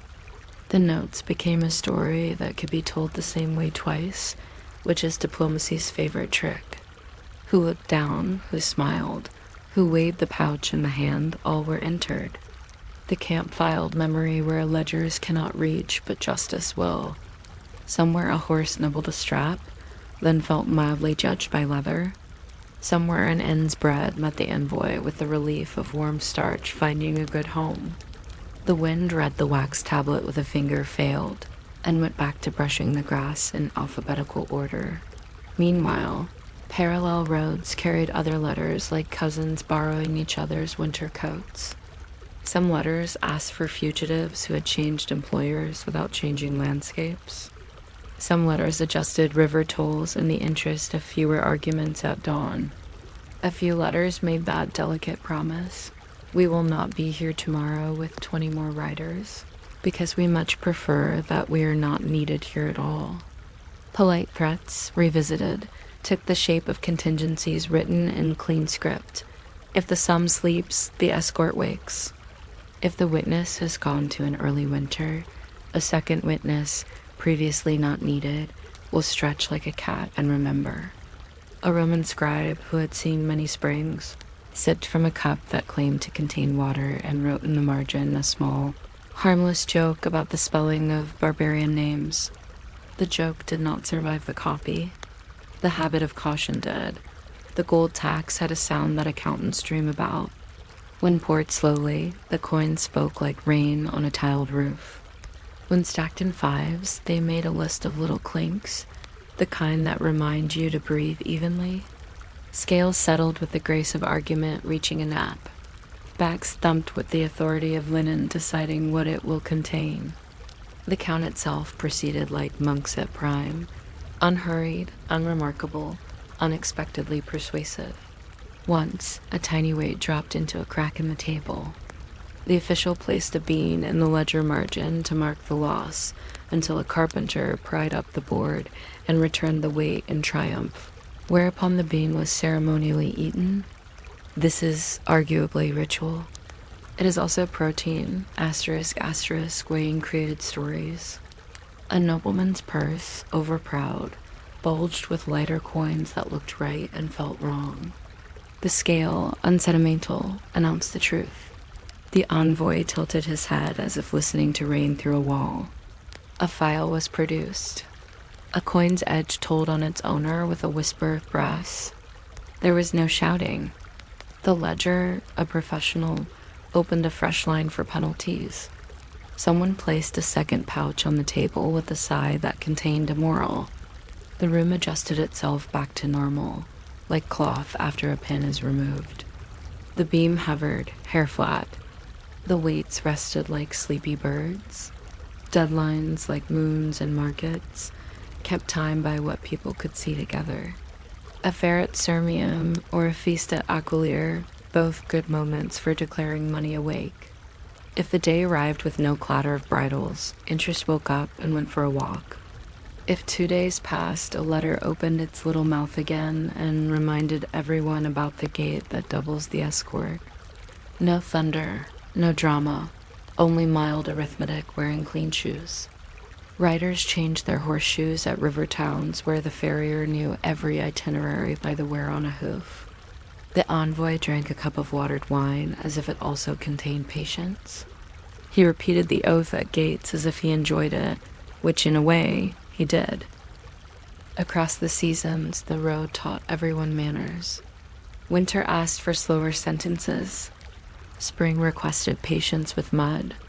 Summer reminded people where the wells are. Autumn collected promises like leaves. Hostages, friendly ones, remember sat by the hearths of other peoples and learned their card games. They returned with new proverbs that fit surprisingly well at home. The gold itself traveled less than you think. Much of it moved only from one account inside a man's mind to another. Coins are heavy. Compliance is lighter. Somewhere a trader loaned a mule to the treasury and wanted only a receipt and a compliment. The two currencies that truly float. We can admit the small absurdities that keep history awake without keeping you awake. An envoy once lost his voice from a cold and hired a singer to read the letter in a plain chant, which impressed everyone and also lengthened the meeting beyond mercy. Another time, a scale went missing and the count was performed on a balance for cheese. Accuracy was maintained, dignity somewhat less so.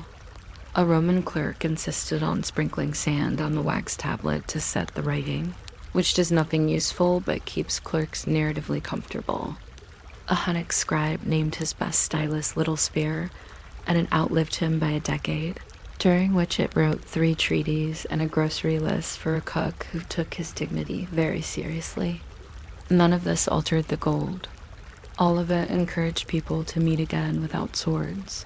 The last part of the road is always memory. The envoy returned to the tent and reported in sentences that looked like marching but felt like walking. The pouch was touched, weighed, and put down with a small sound that meant complete. The lamp listened. The seal cooled. The breath that had carried the message came back and folded itself. A short note went into the archive about witnesses who had been especially helpful, because gratitude lasts longer when written down. The horses were rubbed dry and forgiven for every opinion expressed along the way. The clerk smoothed the tablet and re-scribed the names one more time because names like to be seen twice. Outside, the night counted stars with a precision that should make ledgers jealous, but does not, because ledgers are content to be legible. Somewhere in the middle of all this, a boy carrying water to the envoy heard the quiet mathematics of empire and mistook it for boredom. It is an understandable confusion. The whip of diplomacy is mostly rhythm, the scratch of stylus, the clop of hoof, the tick of scale, the patient tilt of deadlines, the well-timed nod. There is no drum roll. There is only counting done correctly in rooms that do not echo. You might reasonably drift now and imagine the scales beam settling the way comfortable. Thought settles just before sleep. The road keeps going whether you watch or not. The letter continues to fit in one breath. The gold keeps its shine but not its powers. The witnesses age into anecdotes. The writers hum a tune with too many notes and manage it anyway, dot by morning. The tent will again be a small office set inside a large sky. Another wax tablet will receive another set of clean lines. The envoy will test a strap, sip water that has learned to be quiet, and find the road where he left it last night. The ferrymen will treat the rope with respect. The market will exchange salty news for salted meat. The gifts will look at the doorway with optimism. The numbers will do what numbers do when they are loved. They will hold. The scale will greet each coin like an old neighbor, neither impressed nor offended. A boy will grow into a clerk and learn that the thrill of civilization is the absence of surprise. The letters will travel a little longer. The gold will count itself a little slower. The beam will find level, the seal will cool. The horses will breathe fog into the dawn like scribes writing in white. And if you are asleep now, that is perfect. The road is very good at arriving without witnesses, and the ledger never minds whether the eyes that read it are open or resting. You might not expect a strip of wax and a loop of leather to move an empire, but that is the sort of quiet engineering the 5th century enjoyed.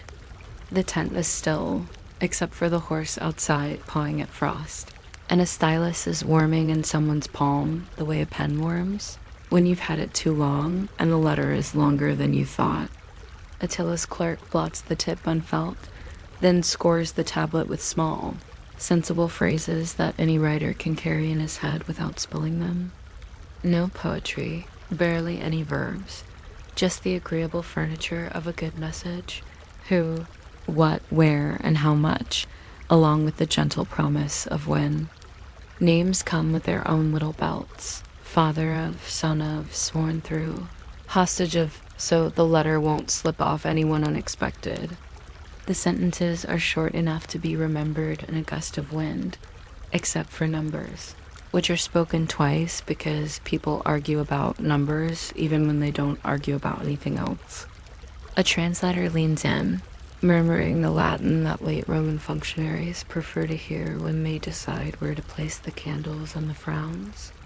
The tablet is pressed against a small brazier until the seal will keep a fingerprint, and then the clerk breathes on the cord so it settles like a sleepy snake. If you're still awake in a few minutes, and you will be if you find seals unusually compelling, you can subscribe for more of this, or not. I'll never know, and the wax will keep its own counsel. The letter knows its road, even if the writer does not. Between the tent and the town, there is a necklace of reliable things, a ford whose stones remember hooves better than sandals, a rope ferry whose knots have names older than grammar, a market square where the geometry of shadows tells the time faster than the sun seems to move. Every gate along the way has its oath, which is less dramatic than it sounds, and more like a password you rehearse under your breath while the guard finishes his bread. Before any argument begins, gifts move ahead of words because copper cools a mood faster than apologies, and a skin of fermented Mare's milk fixes the sort of arithmetic that makes tempers irregular. Envoys do not shout at crossings, since bridges are known to remember bad voices and sag later in odd places. Everyone mutters politely and acts surprised at how well the ropes hold. When a boatman asks what is in the pouch, the writer says, "Waits for the scale," which is also what a person with secrets says when he has run out of synonyms. The wind makes a small theater in the horse's mane, and the message rides inside it, the way a shopping list survives between the magnets on your refrigerator until it is suddenly the most important document you own. In the tent where the letter was born, the stove is already cooling, and someone is teasing a knot in the leather thong in that absent-minded way people tease paper clips today. The seal looks like a crescent moon that overslept. The clerk murmurs the final count again. So many pounds of gold to remove the weight of unrest from so many miles of border. The sentence shaped like a bridge, where each noun is a pillar and the conjunctions are prudent planks. What is interesting, if anything in this scene is interesting, is how little anyone seems interested in drama. The tent flap is tied back with the very rope that once tethered a foal. The ink block has a chip the size of a barley grain. A dog pushes its nose into ashes just because it can. We are invited to notice these things because they add up to the speed of the letter, which is a slow speed disguised as a sped-up one. A rider can cross country in a day. A coin cannot cross a ledger in less than a week.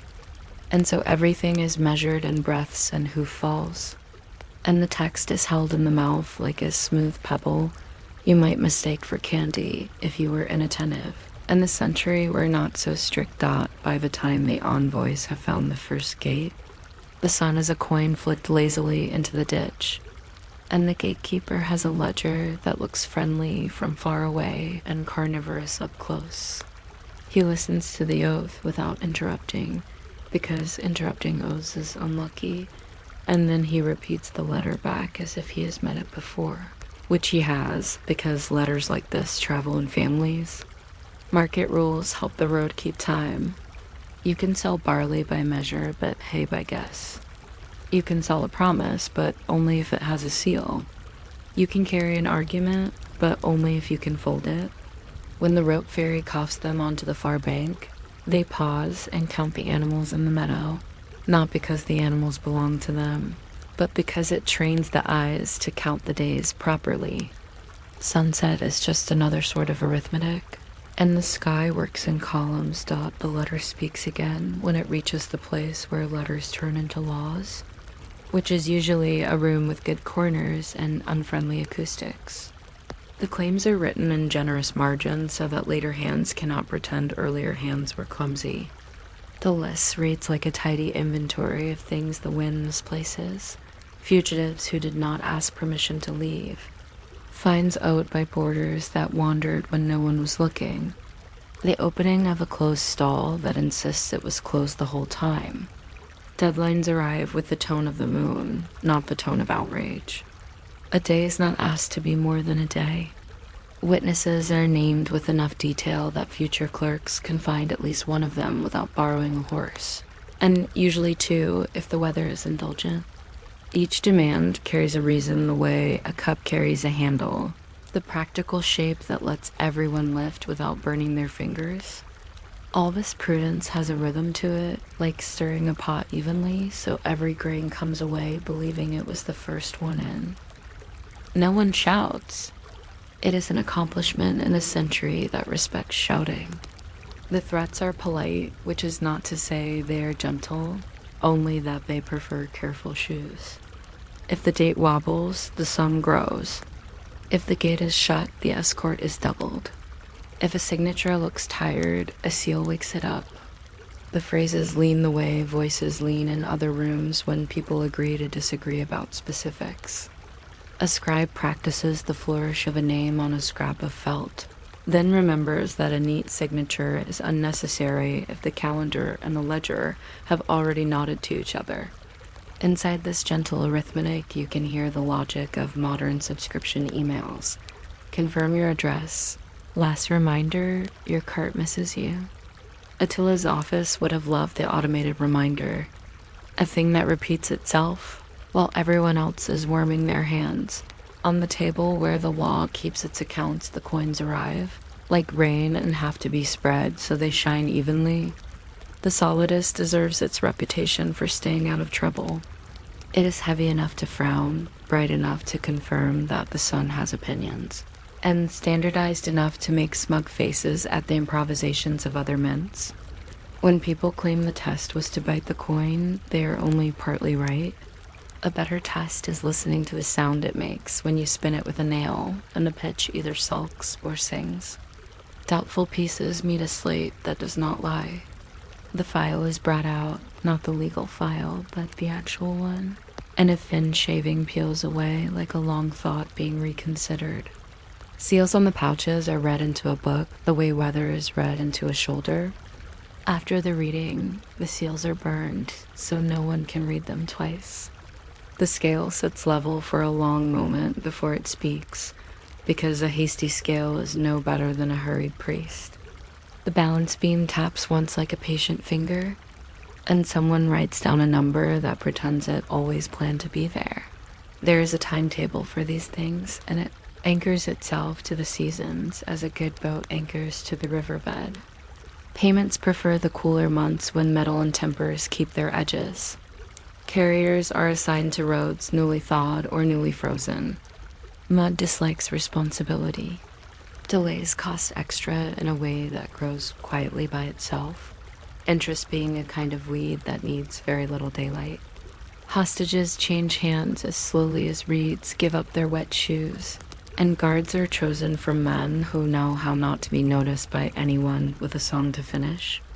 The last pouch leaves the table in an orderly hurry, and the scribe who wrote the receipt has already begun a new date, as if time were a carpet and these were just familiar stitches along the edge. If any of this sounds more like a modern shipping workflow than the writing school of an empire, that is because freight logic does not change much when you swap. Out the horse for a cart with blinking lights dot in a room 2. Quiet for history, which is usually the right amount of quiet the envoys stand with. Their hands empty of everything but attention.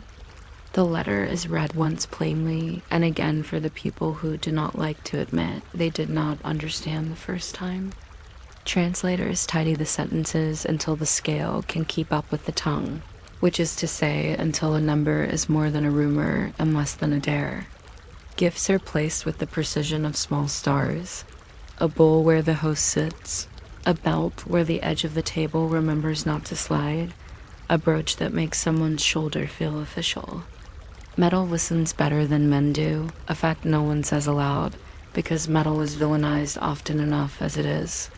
The questions are sensible to the point of drowsiness. Did your writer pass the ford that has the willow? Yes. Was the seal the one with the dog that looks like a deer? Yes. Is the escort aware that the road likes to vanish just before the market where they sell sour pears? Yes, we have a rope. The rope remembers us. Someone makes a small joke that the ledger dutifully ignores. A nod answers a line.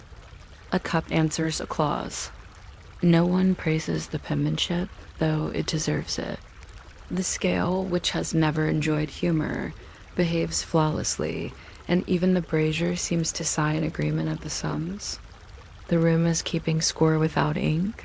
The way your kitchen keeps score of breakfast without any list, only the stubborn absence of honey telling you that someone loved it.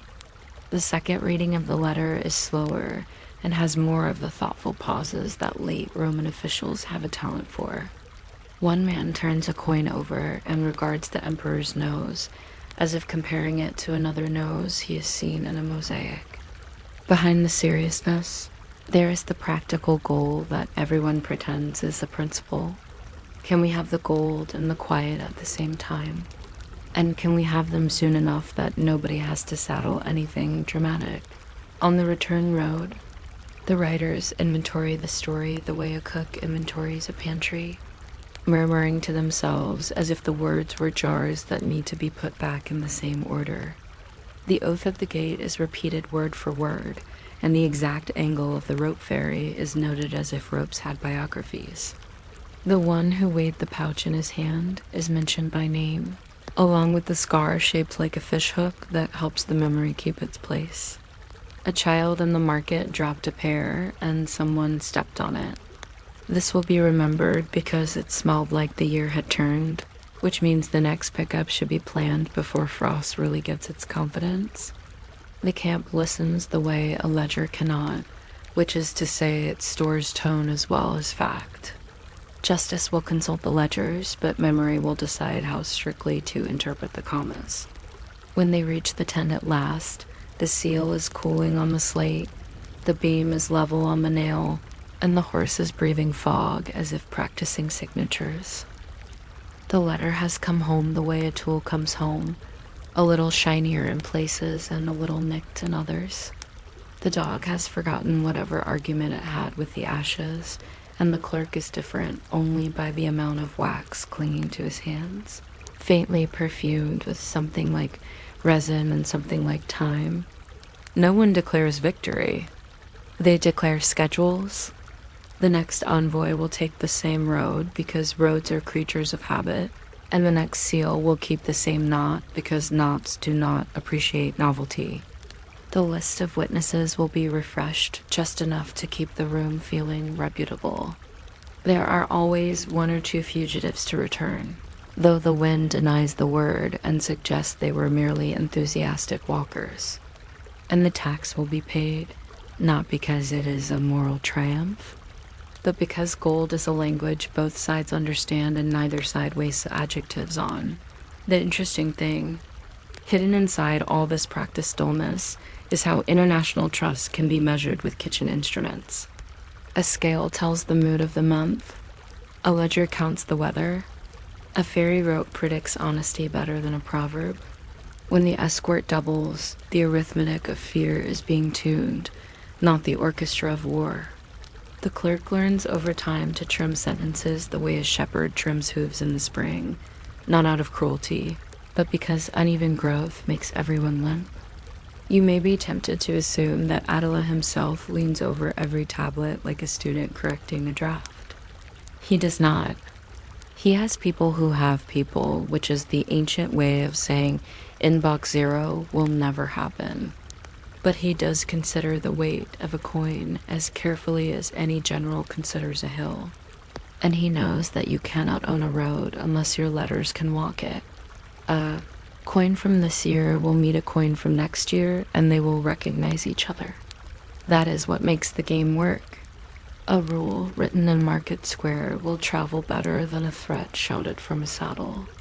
An oath spoken in the mouth of a bridge will outlast the bridge. These are the sorts of not quite facts that caravans live on. When you write something heavy onto something small, it behaves itself. The stylus tests the wax as gently as a beak tests a shell. The seal takes a breath a little too late and is forgiven. The leather thong keeps its memory of hands inside it. The tense felt smells like the inside of a snowdrift that decided to become a house. By the time anyone notices that a whole empire has been moved 3 fingers width on the map, the coins are already in the book, the hostages are already traded, and the rope fairy is already taking a brief nap in the reeds, because it has worked hard today, Dot, if you were to sit beside the table and look more closely than courtesy would approve. You would notice that the edges of the ledger are rounded from being opened exactly to the place where the arithmetic happens. You would see that numbers do not appear evenly. They arrive like visitors who know they are welcome but still knock. The clerk carries a spare cord in his sleeve like a modern person carrying a spare cable, just in case someone's seal needs a second chance at dignity. The envoy's belt has a stain shaped like a dog, which dog may be the emblem on the seal or simply the ghost of a lunch. The scale, left alone, leans the way old furniture leans when the house relaxes. Nothing about this looks imperial unless you count the exactness of the cups and the bowls, and the way everyone waits without being told to wait. Even impatience here has an appointment. There are rumors, of course, that the gold is not always gold, that the pouches sometimes carry cleverness where metal should be. That is why the file exists and why the nail is as respected as any scepter. The test is not humiliating. It is affectionate. The solidus enjoys proving itself and would wag a tail if it had one. Scribes who have learned the music can tell by the way a coin lands whether it has anything to apologize for.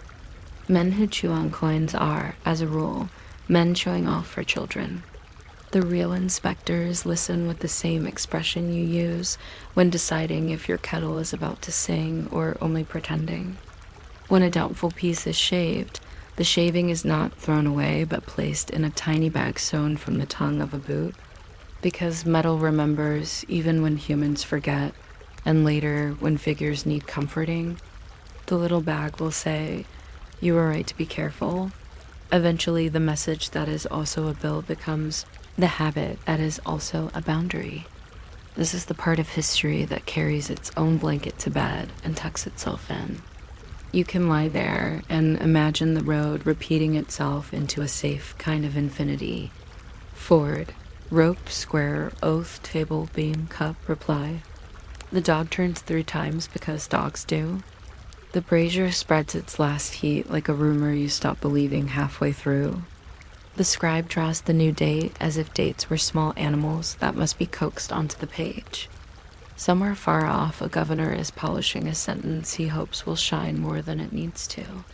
Somewhere close, a horse huffs once at the flap and decides not to come in. The wax waits for fingerprints that are not impatient. The leather breathes once. The coin tries not to look proud. You could sleep now and wake up at the next market, and almost nothing would have changed except the angle of the sun on the scale, which is to say the day, which is to say the same admirable nothing that lets letters in gold do the work of armies without sounding like it. You might not expect a piece of firewood with notches in it to organize a kingdom, but that is the kind of stationery the Middle Ages trusted. A clerk holds a hazel stick as if it were a sleeping animal, and with a small, serious knife he persuades it to remember the difference between 7 and 8. The knife is not grand. It is the sort of blade that could also peel an apple or shorten a quill. The stick is not grand either. If it hadn't become an account, it would have become kindling. But in a room that respects quiet arithmetic, the wood begins to listen. A shallow cut for a shilling, a broader one for a pound. A mark so wide it's almost a thought for a great payment that will arrive after more mud has been crossed than anyone prefers. The clerk works from the thick end to the thin, which feels polite. Debts should start large and taper into the future. He keeps the knife at the same angle because numbers like routine. If you're still awake in a few minutes, feel free to subscribe to more craftsmanship involving sticks. But truly, don't overexert yourself. The wood will be here either way. The tally stick loves proportion. Little cuts for little matters, big gulps for big ones, and the occasional careful scratch that stands for a date.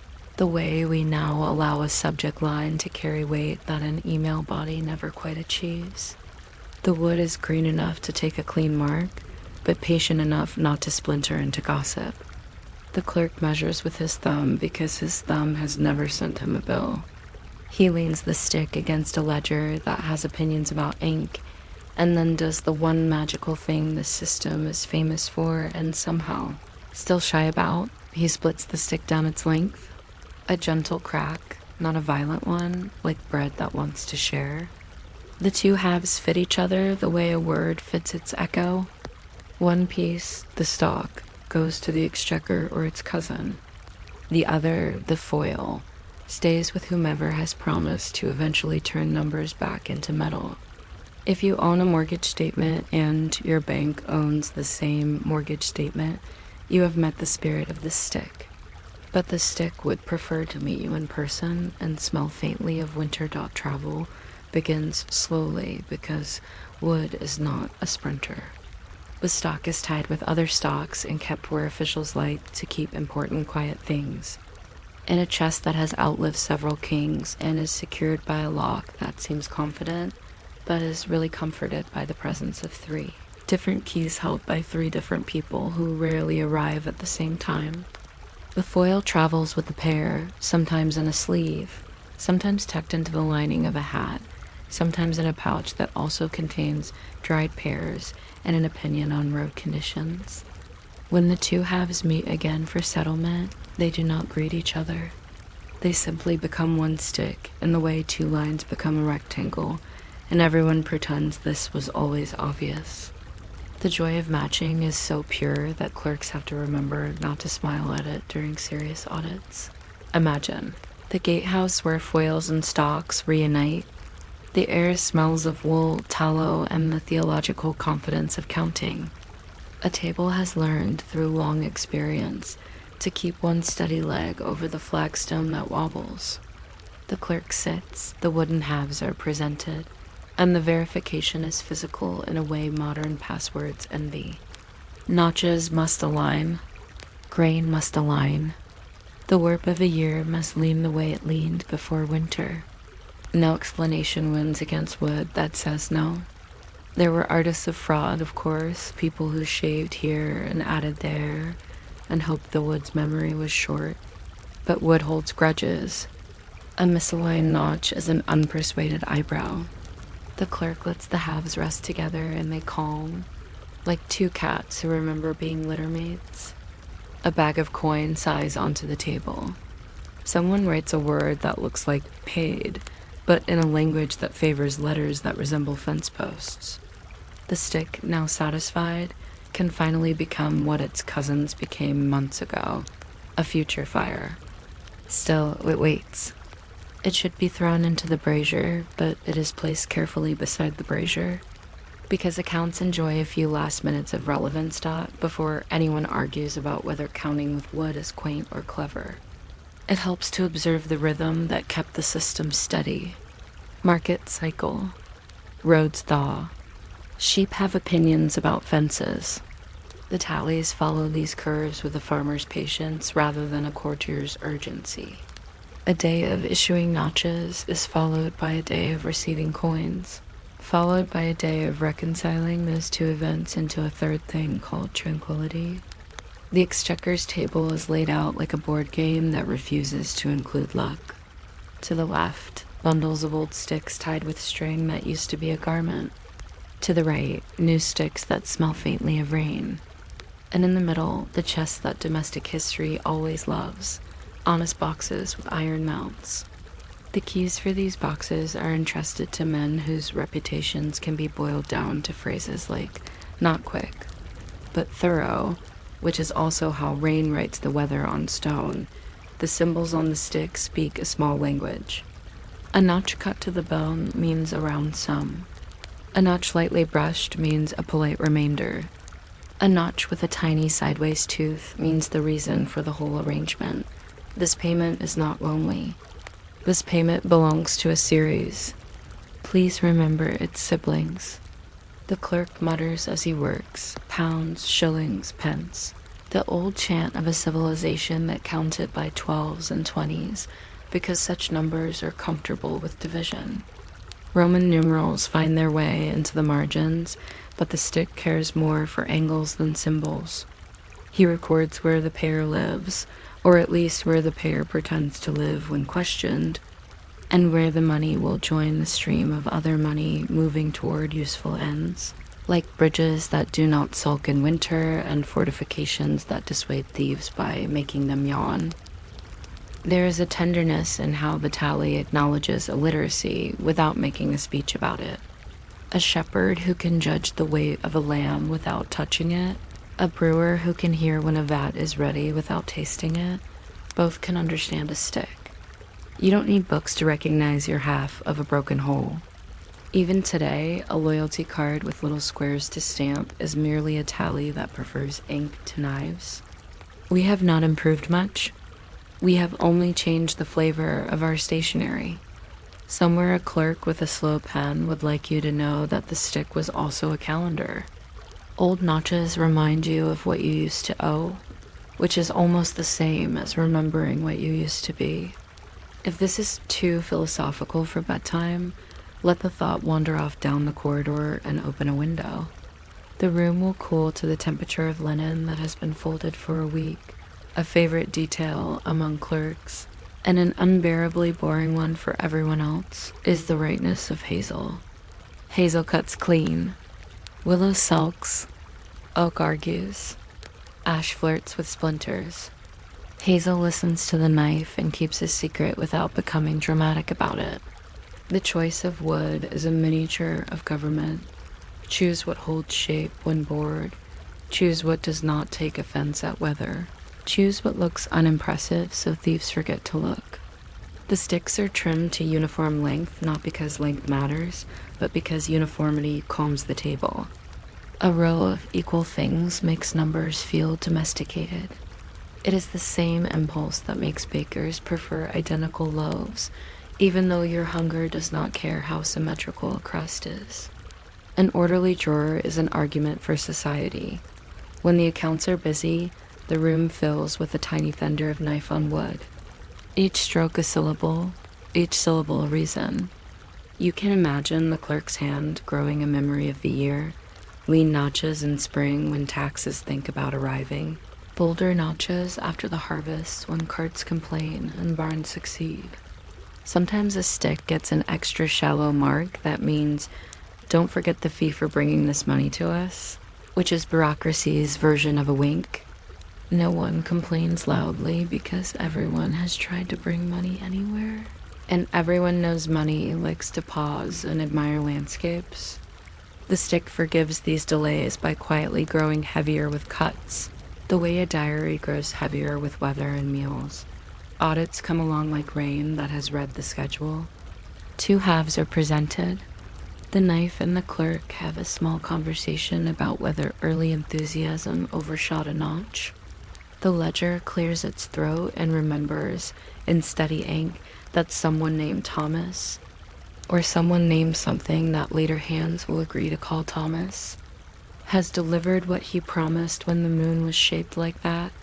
The charm of the whole procedure is not its resistance to cheating, though it does fairly well at that, but its resistance to confusion. Confusion is the enemy of sleep and of government. The tally is a refusal to be confused. We will match wood to wood and see whether the future arrived at the same size as the past expected dot, of course. Tallies eventually outlive their purpose. Ink-corded paper. Paper married number columns. Number columns had children named auditing standards and their cousins named best practices. The sticks, retired, were moved to cupboards that complained a little every winter, and then, in one famous act of housekeeping, were invited to become fuel faster than they liked. The fire that resulted was spectacular, but spectacular is not our aim tonight. So we will simply note that sometimes you should not warm a room quickly with the history of your accounting system. And then we will close the cupboard door softly and walk away before anything catches. What matters for us is not the flames, but the ashes, which looked exactly like the shavings that fell from the first knife, a visual reminder that records and tinder have always been cousins. The afterlife of tallying never really ended. Farmers kept seed tallies, brewers kept barrel tallies, and guilds kept work tallies that conferred the calm dignity of "you have done 4. You may do 2 more and then rest. Sailors carved rope tallies so the rope could help them outsmart tethered forgetfulness. In some towns, you could still see a publican notch a doorpost after a round, which made the wall a ledger and the night a balance sheet. In villages that later grew into suburbs, grandparents used to keep chicken feed tallies on the rails of coops because the hens respected wood more than paper. Everywhere numbers met wood, wood behaved as if numbers were good company. If you listen closely to the split and meat of the stick, you can hear modern echoes. A password and a key fob, a barcode and a scanner, a 2-factor system that is, at heart, just 2 halves deciding whether they are one. In our time, the knife has become a string of digits, but the reunion is the same scene. Does this shape fit that shape? Even receipts printed on heat-sensitive paper that curls like the edge of a winter leaf dream of being respectable wood. In a century that keeps changing its mind about everything, it is restful to imagine authority as a gentle crack. A neat match, a clerk's nod, a bag that sighs like wool folded properly. There are little, unnecessary details that the clerk would want recorded, so let's tuck them where the pillow meets your ear. A tally that breaks wrong in splitting is not discarded. It becomes a bookmark for a law you do not need often. A tally that carries a humorously small debt, a halfpenny for the use of a bridge by a donkey that disliked water, is kept near the front of the bundle because it makes long afternoons bearable. The knife is sharpened on a stone that has passed through 3 offices without ever learning to write its name. Strings used to tie completed tallies are cut from worn-out purse straps, which is the administrative equivalent of stew made of leftovers that somehow tastes better than the meal it followed. And when a stock and foil fit after a year apart, the clerk sometimes holds them together for a breath longer than necessary. The way we all hold on to proof that things align. It would be easy to make fun of a government that trusted sticks. But the joke withers when you notice how much the sticks trusted people. A stock in a chest, a foil in a sleeve, and a promise walking between them. The promise did most of the traveling. If someone asks what was the real measurement system of the Middle Ages, you could say pounds and pence, but you might also say distance between halves. The road from notch to notch is the road from intention to payment, from plan to bridge, from pledge to winter fodder. It is not a dramatic road. There are no trumpets. There is the repetitive piece of arriving by the same path each time, until the path starts to behave like a habit, and then like a reflex, and then like an instinct the country shares. Some clerks, late in the day when candle stubs are at their noblest, carved tiny decorations on the butt ends of their tallies. Not heraldry, exactly, more like polite doodles. A leaf, a little dog, a triangle that might be a mountain if you gently encouraged it. These ornaments had no legal standing, but they gave the stick personality, and personality is surprisingly helpful when you are surrounded by citizens who all have the same first name. "Give me Thomas with a leaf," a clerk would say, and the right Thomas would step into the arithmetic. If modern spreadsheets allowed small dogs in their cells, human compliance would improve by 9 or 10%. This is an estimate, of course, but the stick approves of estimates labeled as such. The more you stare at the system, the more it feels like domestic life dressed up for a meeting. Notches are chores. Splitting is sharing. Reuniting is that deep draw satisfaction when the vague lid you kept for a year finally matches the container you almost gave away. Fireside is not a metaphor. It is the actual rework. When the accounts are reconciled, the wood may be warm. Economics and hearth complete one another, and the brazier hums. A small reminder that energy and order are cousins who borrow each other's scarves. Somewhere, a cat negotiates for a spot near the warmest stones and is told, without malice, to negotiate elsewhere. And so the tally stick becomes the kind of history that does not insist on attention. It is not a battle. It is a habit. It does the thing you are trying to do now, fold the day into a shape that rests. We used to carve notches. Now we tap keys. Soon we will think sentences at machines, and the machines will think back. But someone at every century will still need to ask, in some very quiet room, does your half fit my half? The wood answers with a click you feel more than hear, a sound like a door closing politely, a sound like sleep discovering it has the right pillow. The clerk places the matchstick down, breathes out, and begins a fresh one with the same small knife, the same patient thumb, the same belief that numbers, when cared for gently, will tuck a country into bed and let it exhale into the evening. You might not expect diplomacy to sound like a stylus cracking warm wax, or like a pouch of coins rearranging itself the way sand rearranges in a tide pool. But that is where our episode begins, with a letter that looks small enough to ignore and a scale that refuses to. The tent is not grand.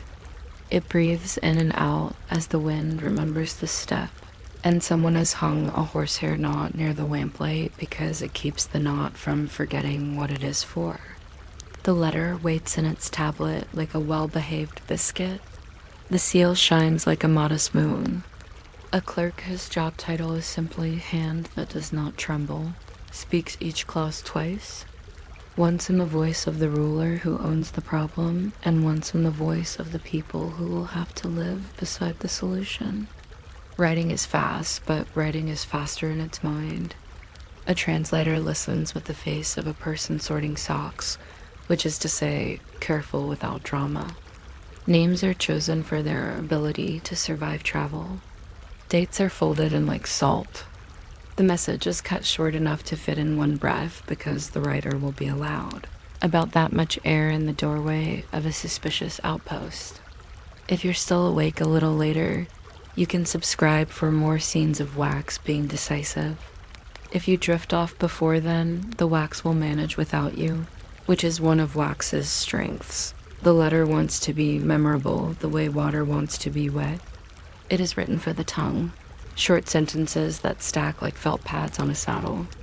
Somewhere in a margin is the word that keeps everyone honest of, a square little syllable that travels well and tastes the same in several languages. An envoy prepares the path the way a cook prepares a pan, by warming it with something agreeable in advance. Gifts leave first, not because greed leads, but because objects are easier to misunderstand than grammar. At the river ford, a woman whose job is to notice the weather gives advice about stones that have moved recently, and somebody ties the letter under a layer of leather, then under a layer of cloth, then under a layer of intention. The plan is simple: ride when the day is polite, walk when it isn't, accept tea as often as offered, and learn which dogs can be bribed with the word for good. The camp sound recedes behind the red or charcoal sighs. Pots wonder about next time. Hooves make the little soft thunder that turns distances into errands. The line of safe stations across the landscape is called a road, even when it isn't one. Every gate collects a phrase, an oath, a nod, a story about how the last winter chewed through ropes. The letter likes these additions. It becomes heavier with context the way bread becomes heavier with steam. You imagine a map, but the writer imagines a schedule.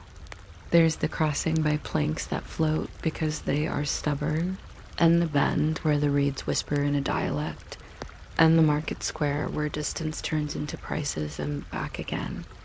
The letter is not opened. It is simply trusted to be the same length tomorrow. We are told, in a footnote nobody bothers to read aloud, that the punctuation by which the horses breathe is also the punctuation by which treaties work. Pace, pause, pace. Sometimes the envoy repeats a clause in a second tongue, not because anyone asked, but because comprehension likes to travel with a friend. He keeps his voice low when he passes a toll house. Iron locks are light sleepers. At night, the leather pouch lives under his head. Coins think slowly in the dark. They dream of scales and of the respectful silence that follows arithmetic. In the morning, the letter is checked for warmth. If the wax seal is cold, the day is still young. If the wax is soft, there has been too much sun and the writer carries. The shade of his hand like a moving tree, an arrival looks like a pause, but it behaves like a test. The envoy stops his horse before the gate, so hooves will not speak at the same time as his mouth. He hands over the letter and waits while a gatekeeper counts his breath. The message is presented as if it were a small loaf, unbroken crust, steam contained. The clerk on duty breaks the seal with the tidy confidence of someone who is broken, hundreds before and never once found a snake inside. Wax curls like punctuation that has decided to retire. The words do what they were trained to do. They fit inside the room without raising dust. Across the threshold, the road becomes a table with edges. The letter is placed where light behaves, and the room rearranges itself around what will be asked. No drums, just chairs that understand what sitting at attention looks like. Inside, law prefers to be measured rather than felt. The letter says who owes whom, and by when, and under which star.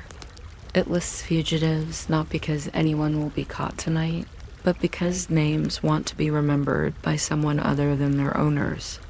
A witness or three is written into the text the way anchors are written into ships. Dates follow in a mild procession, spaced like stepping stones set by a careful gardener who has walked the path wet and dry. The clerk has two responsibilities: to read without performing and to believe without decorating. He reads once for sense and once for weight. The second reading is slower because weight asks politely to be set down between syllables. Deadlines are modest things when you look at them, close little fences, mostly made of attention. The room nods, not in agreement exactly, but in the shared comfort that comes from recognizing a structure you have used before. It's like opening a drawer and finding, again, a neatly stacked set of towels, each one folded in a language your hands already speak. Polite threats make their entrance as if they had been waiting by the door the whole time, which they have. No one shouts. Numbers lean toward their correct answers without theatrical pushing. If the date is missed, the sum grows, but not out of temper, more out of habit. The way bread dough rises because yeast enjoys air. If the gate is shut, the escort doubles, not to alarm anyone, but to keep the conversation from changing subjects on the road. Compliance is dressed here in arithmetic instead of armor. A seal and a signature, even if the signature looks like a thoughtful fence, begin their small work of telling memory where to sit. In another part of the building, a scale considers whether coins are what they claim. Learning one more time that gold is conservative. It resists opinion and still holds a grudge against fraud learned centuries earlier. The letter has moved from mouth to table to ledger, and each surface has absorbed a little of its intention. The way new wood glows after the first oil dot, we do eventually arrive at the gold, which has been trying not to be the main character. Coins are poured like rain from a tidy cloud the pouch onto a plate that remembers last autumn. They spread obediently, their edges whispering the long syllable that all metal has in common. Someone performs a test that is both ancient and bored, a touchstone streak, a sniff of alloy, a measured ring. Doubtful pieces meet the file, which is not angry, merely exacting. The scale clears its throat, settles, and tells the room in a voice both lightweight and absolute that the left pan and the right pan have agreed to coexist. We keep thinking a scale speaks numbers. Really, it speaks patience. The clerk, who is a little in love with his instruments, places each coin upright for a moment the way librarians used to let a book stand before sliding it into place. What has been counted as entered twice, once where ink stays and once where memory walks. The ink is for reference. The memory is for emergencies. Payment has a calendar attached to it like a small tail. Seasons supervise the timetable. Roads freeze and thaw, then admit traffic as if they invented it. Delay costs extra, not as a moral judgment, but in recognition of the surprising amount of bread a guard can eat while waiting outside a door. Extra costs learn to pay interest by watching time be persuasive. Carriers are chosen with the same care as verbs. You want one that does not wander, one that cannot be mistaken for a different one that arrives exactly when it is expected to arrive. Not because urgency is required, but because regularity is a kind of kindness. Hostages who have been standing politely on the edge of the transaction like the punctuation everyone forgets to think, change hands with the same slow gravity as ledger lines turning into columns. A seal warms in the brazier to soften its manners, then cools as if what it has said can now sit quietly without losing its meaning. When the last pouch leaves the table, someone writes the date of the next meeting in a corner known for its fondness for accurate corners dot after the coins and oaths have been arranged into a shape that can go to sleep. The performance begins. Not theater more like the way bread performs by rising. The envoy stands because the words prefer to be slightly above the chairs. He reads in a voice that assumes a room can understand if it is not hurried. The first reading is for everyone. The second is for anyone who will later be asked, and what exactly did they say?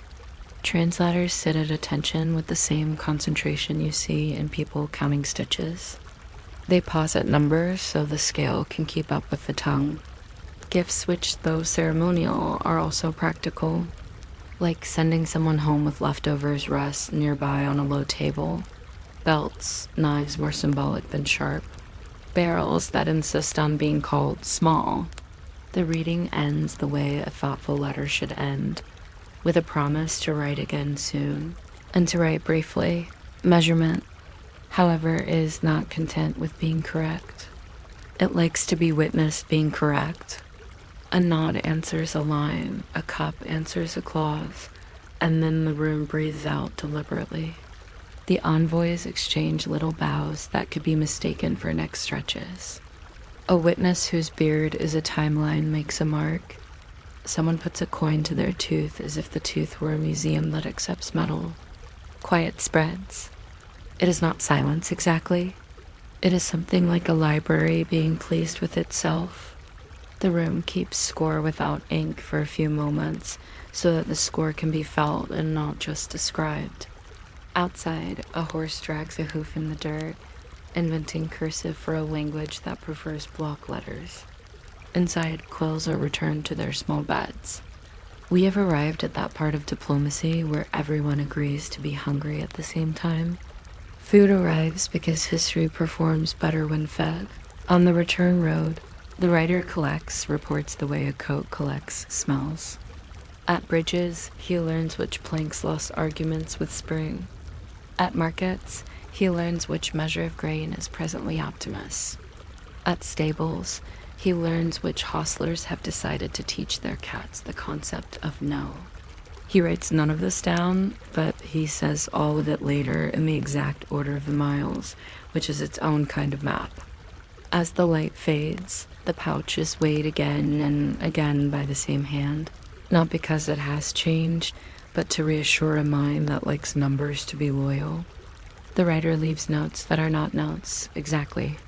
They are simply true sentences that can be told the same way twice. Who looked down, who smiled, who paused at the word for fine, who let the scale answer a question that the tongue had been about to answer poorly. The camp has a place for these sentences, a shelf that prefers stories to ledgers because stories remember tone. If our envoy was told to describe a river, he would begin with its banks because the water never shows up alone. If he were told to explain the gold, he would mention the men who carried it, the women who checked the seal as if it were a child coming in from the cold, and the dogs who believed the whole event would end in bones. He adds a small note about the color of the brazier's coals at noon, which is not needed by anyone, but will be appreciated by a future clerk on a winter day, who is deciding where exactly to put the ledger to stop the ink from sulking. He repeats the names because names like to hear themselves a second time. Someone asks whether the bridge at the East Bend has finally learned humility, and he says, without looking up, that bridges are not fast learners, but they are obedient once they remember what water is. The camp files these details in the mind drawer labeled Useful Once, where history keeps its best seasoning dot in case you were worried, which would be unusual at this hour. The letter's journey ends as modestly as it began. The seal cools. The beam of the scale rests where it discovers level without being lectured. A copy of the letter is tucked behind a leather strap that has proven itself trustworthy in 6 seasons. Somewhere a horse blows fog the way a kettle would if it had opinions.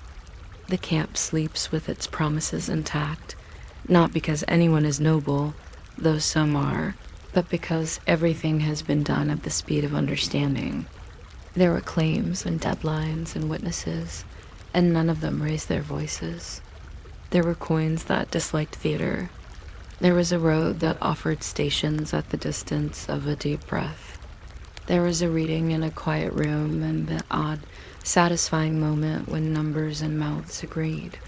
The envoy lies down with the confidence of someone who has tripped over every stone along the way and now knows each stone by its first name. If you are still here, you might be tempted to ask whether the gold tax was heavy or light, just or merely present. Those are the loud questions. The quiet question is whether a treaty can be made of habits. The answer is the same shape as the day you have just listened to, letters that do not ramble, roads that bleed in fords, scales that refuse to be flattering, deadlines that behave like polite fences, and reports told in the order of hooves. Nothing astonishing happens. That is the point. You could live inside this rhythm the way small fires live inside clay lamps. Attila's letter rides out again at first light, not as a command wearing boots, but as a sentence that knows where to end. If sleep wants to follow, it may. If sleep prefers to arrive by a side path near the stables, it will be welcomed there by a lantern that has been quietly doing its job all evening. The lamp settles, the ledger closes with the small satisfaction of a book that has been helpful, and the night decides to keep its distance just enough to give morning something to discover.